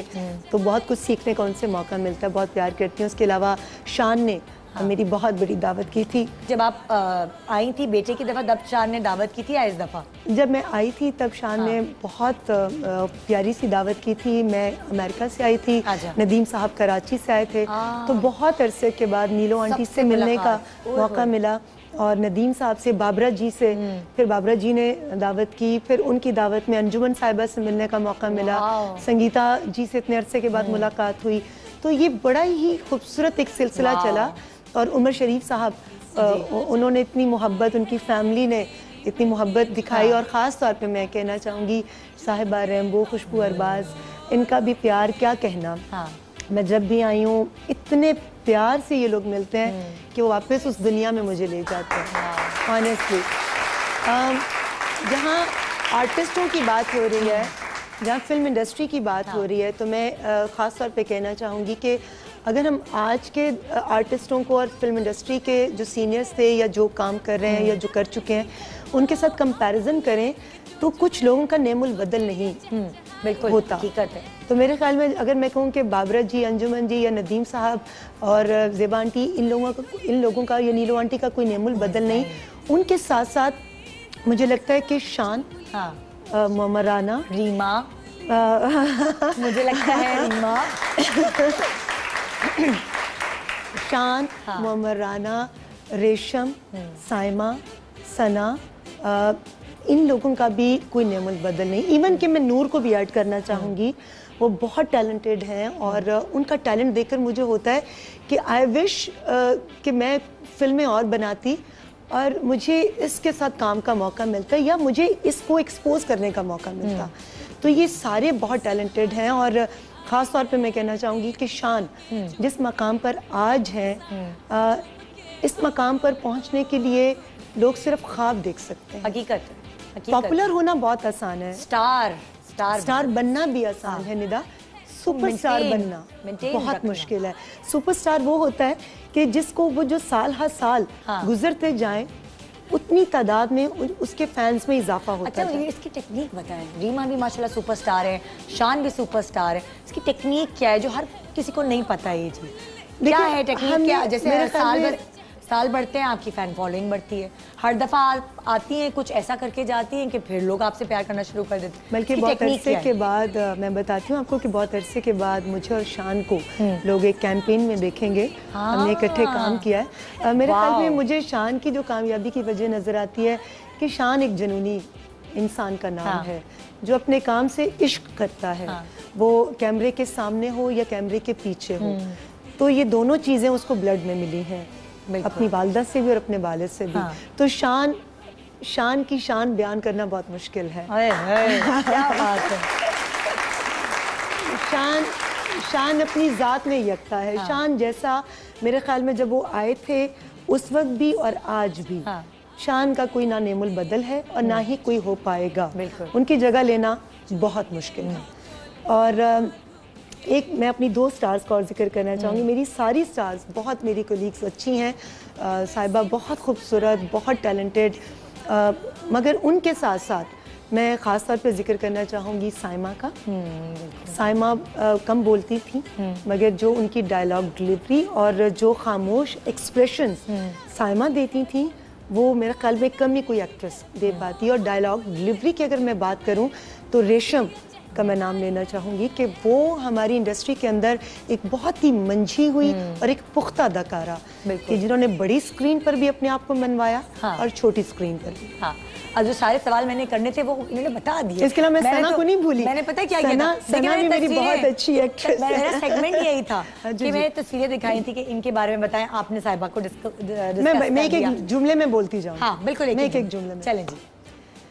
बहुत ही खूबसूरत और बहुत ही प्यारी दोस्त, जबरदस्त। इन पर हमारी पूरी इंडस्ट्री को फ़ख्र है कि इन्होंने पाकिस्तान का नाम ना सिर्फ यहाँ बल्कि हिंदुस्तान में भी बहुत रोशन किया। जबरदस्त जबरदस्त जी। मोहम्मद राना बहुत ही टैलेंटेड और बहुत ही हमारे मेरे ख्याल में चॉकलेट हीरो। अगर वही साहब के बाद लेबल लगाएं तो वो मेरे ख्याल में मोहम्मद राना और बाबर अली 2 लोगों को जाता। जबरदस्त भाई, माशाल्लाह माशाल्लाह जी। शान की शान बयान करना बहुत मुश्किल है। शान एक ही था, शान एक ही है और शान एक ही रहेगा। क्या बात है। दिल की बहुत अच्छी और बहुत ही टैलेंटेड अदाकारा। जबरदस्त जी। रेशम थी ये और रैम्बो भाई, ये सबकी जान, मेरी आपकी सबकी जान। इनके अंदर इतनी भाईता है, रैम्बो जान। वाकई इनके अंदर कोई एक ऐसी मकसदी सी चीज है कि खवातीन इनसे बहुत कंफर्टेबल होती है बात करते हुए। रैम्बो बहुत प्यारा आदमी है। मैंने इस शख्स की मेहनत देखी है निदा। और जिस तरह मेहनत करके, मेहनती तो सभी होते हैं मगर एक जुनून की हद तक काम से इश्क और अपने इश्क से इश्क ये मेंटेन रखा है। और बेगम का वफादार, शादी से पहले भी जब पसंद करता था और शादी के बाद भी। ये क्रेडिट सिर्फ रैम्बो को जाता है। क्या सऊद भाई? सऊद बहुत अच्छी फैमिली से बिलोंग करते हैं और मेरे ख्याल में जितना भी उन्होंने काम किया बहुत अच्छा काम किया। जबरदस्त जी। और मैंने सुना है कि एक अच्छे बाप भी हैं और अच्छे शौहर भी हैं। बिल्कुल बिल्कुल। ये कौन सी फिल्म के हीरो हैं जरा याद? मैं बता देती हूँ तारिक को देखकर मैं यही कहूँगी कि कोई तुझसा कहाँ। जबरदस्त जी। जनाब अब किसी की तस्वीर दिखाने की जरूरत नहीं, जो तस्वीर दिखाई है वो भी दिखाने की जरूरत नहीं क्योंकि वो दिल में छपी हुई है माशाल्लाह। तारिक फिल्मों में तो मैंने बहुत हीरोज़ के साथ काम किया मगर मेरी ज़िंदगी के हकीकी हीरो जो है वो सैयद डॉक्टर तारिक शहाब हैं। और इनकी परफॉर्मेंस का इस हवाले से क्या सबूत दूं कि आज जो मेरे चेहरे पर चमक है या मैं स्मार्ट हूँ या बाल अच्छे हैं या मैं हर चीज़ को बहुत ग्रेसफुली मेंटेन कर रही हूँ, तो इसका सारा क्रेडिट अल्लाह की ज़ात अक़दस के बाद मेरे मियाँ को जाता है। क्या बात है, क्या बात है। माशाल्लाह माशाल्लाह। बहुत सारी दुआएं मेरी तरफ से, आपकी फैंस की तरफ से, जितनी भी नानियाँ दादियाँ बुजुर्ग लोग देख रहे हैं सब। एक तो सबसे पहले अज़लान के नज़र उतारें सब अपने घरों में और साथ साथ डॉक्टर साहब और रीमा की नज़र उतारें। बहुत सारी दुआएं दें क्योंकि आज ये ख़ास तौर पे आपके लिए आई हैं, आपकी सुबह को खुशगवार बनाने के लिए और बहुत सारी बातें ऐसी जो सबके दिमाग में सवाल थे उन सब का जवाब दें। Thank you so much. बिल्कुल बिल्कुल निदा, और आपका शुक्रिया और आपके साथ साथ तमाम देखने वालों का शुक्रिया। मैं यही कहूँगी कि प्लीज़ मुझे, मेरे शौहर को, मेरे बेटे को ख़ास तौर पर अपनी दुआओं में याद रखिएगा कि खुदा हम सबको हासिदीन के हसद से और नज़र बद से बचाए, और जो खुशियाँ अल्लाह ताला ने हमारे दामन में दी हैं इसमें रब कायनात बस दिन ब दिन इजाफा करता जाए, और ऐसे ही झुकाव रहे और ऐसे ही मोहब्बतें हम समेटते भी रहें और हम लोगों में बांटते भी रहें। आमीन सुम आमीन। कहते हैं फलदार दरख्त हमेशा झुका हुआ होना चाहिए, और ये चीज़ अक्सर होता है कि लोगों के ऊपर, दरख्तों के ऊपर जब फल लग जाता है तो वो और अकड़ जाते हैं। मगर रीमा की सक्सेस का यही राज है, जो मुझे ऐसा मेरी ऑब्जर्वेशन है कि फलदार दरख्त झुका हुआ होता है। इसकी मिसाल इन्होंने कायम की है। बहुत शुक्रिया निदा। मैं एक शख्सियत का मैं स्पेशली जिक्र करना चाहूँगी, बाबरा शरीफ साहिबा का। बहुत अरसे के बाद मुझे उनसे मुलाकात करने का मौका मिला और उनको समझने का मौका मिला। एज एन एक्ट्रेस तो बहुत एक मकाम है उनका और हमेशा रहेगा, मगर शायद बहुत कम लोग जानते हों कि वो दिल की इतनी खूबसूरत खातून है कि मैंने ऐसी ख़वातीन बहुत कम देखी हैं। आप यकीन कीजिए। सिफारिश एक लगा दीजिएगा ज़रा। मेरी कहते हैं ना कि एक ख्वाहिश है उनसे इंटरव्यू करने की, तो अगर एक सिफारिश लगा ये कैमरे के सामने नहीं आती, आप सोचें, मगर मैं ज़रूर कह दूंगी। मगर ये मैं ओपनली कहना चाहती हूँ कि ये नहीं कि मैं उनसे मिली हूँ, मगर वाकई मेरे दिल में ये बात थी कि कभी मैं ऑन एयर गई तो मैं ख़ास तौर पर कहना चाहूँगी कि बाबरा शरीफ साहिबा अगर आज भी लोगों के दिलों पर राज कर रही हैं, तो जहाँ पर उनकी परफॉर्मेंस का ताल्लुक है उससे भी ज़्यादा उनकी प्यारी पर्सनालिटी है, उनका खूबसूरत दिल है और उनका वो झुकाव है, उनके अंदर वो हम्बलनेस है, जिसकी वजह से अल्लाह ताला हर दफ़ा जहाँ पर भी वो जाती हैं वो छा जाती हैं और वो सबको मात कर देती हैं। तो आई थिंक कि जैसे शान का कोई नेमुल बदल नहीं, इसी तरह बाबरा जी का भी रहती दुनिया तक उनके नाम का और उनके काम के हवाले से कोई भी नेमुल बदल नहीं। क्या बात है, ज़बरदस्त ज़बरदस्त।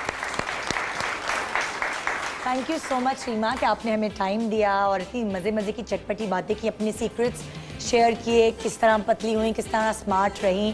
बहुत शुक्रिया। अल्लाह मियां आपको कामयाबी दे और इसी तरह हंसती मुस्कुराती रहें, फ्रेश रहें, हमेशा यंग रहें और डॉक्टर साहब हमेशा आपको इसी तरह खुश रखें। आप पूरी फैमिली को नजर बद से बचा अल्लाह ताला। सीनियर्स की बात की है मैंने, अपने कोलीग्स की बात की। अभी मैंने पिछले दिनों एक अवार्ड अटेंड किया, उसमें मुझे माया अली, माहिरा खान और मावरा के साथ काम करने का मौका मिला। उनके साथ बहुत गपशप लगाई।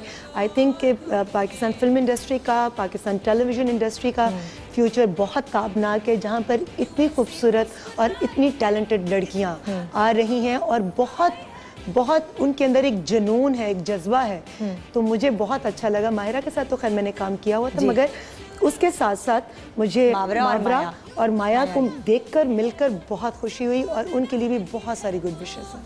और मेरा एक फेवरेट भाई, उसको मैं उसका तो जिक्र किए बगैर ये शो ख़त्म नहीं हो सकता, जिसका नाम इमरान अब्बास है। क्या बात है भाई। इतना पढ़ा लिखा तो वो है ही, मगर जितनी प्यारी शख्सियत का मालिक है वो भी, और इतना टैलेंट है उस लड़के के पास कि मैं कहती हूँ क्या कहना, फ़ख्र होता है कि इमरान अब्बास जैसे एक्टर पाकिस्तान में है। बिल्कुल ज़बरदस्त। Thank you so much Reema, बहुत शुक्रिया शो पे आने का। खुश रहें, मुस्कुराती रहें। जी, ये थी आज की सुबह रीमा के साथ। उम्मीद है आपकी चमक धमक सुबह से ही शुरुआत हुई हैं और इंशाल्लाह रात तक भी आप इसी तरह एनर्जेटिक रहेंगे, क्योंकि आज हमने तोहफा दिया आपको सुबह सुबह रीमा की शक्ल में। Thank you so much. बहुत शुक्रिया। खुदा हाफिज़, कल मिलेंगे।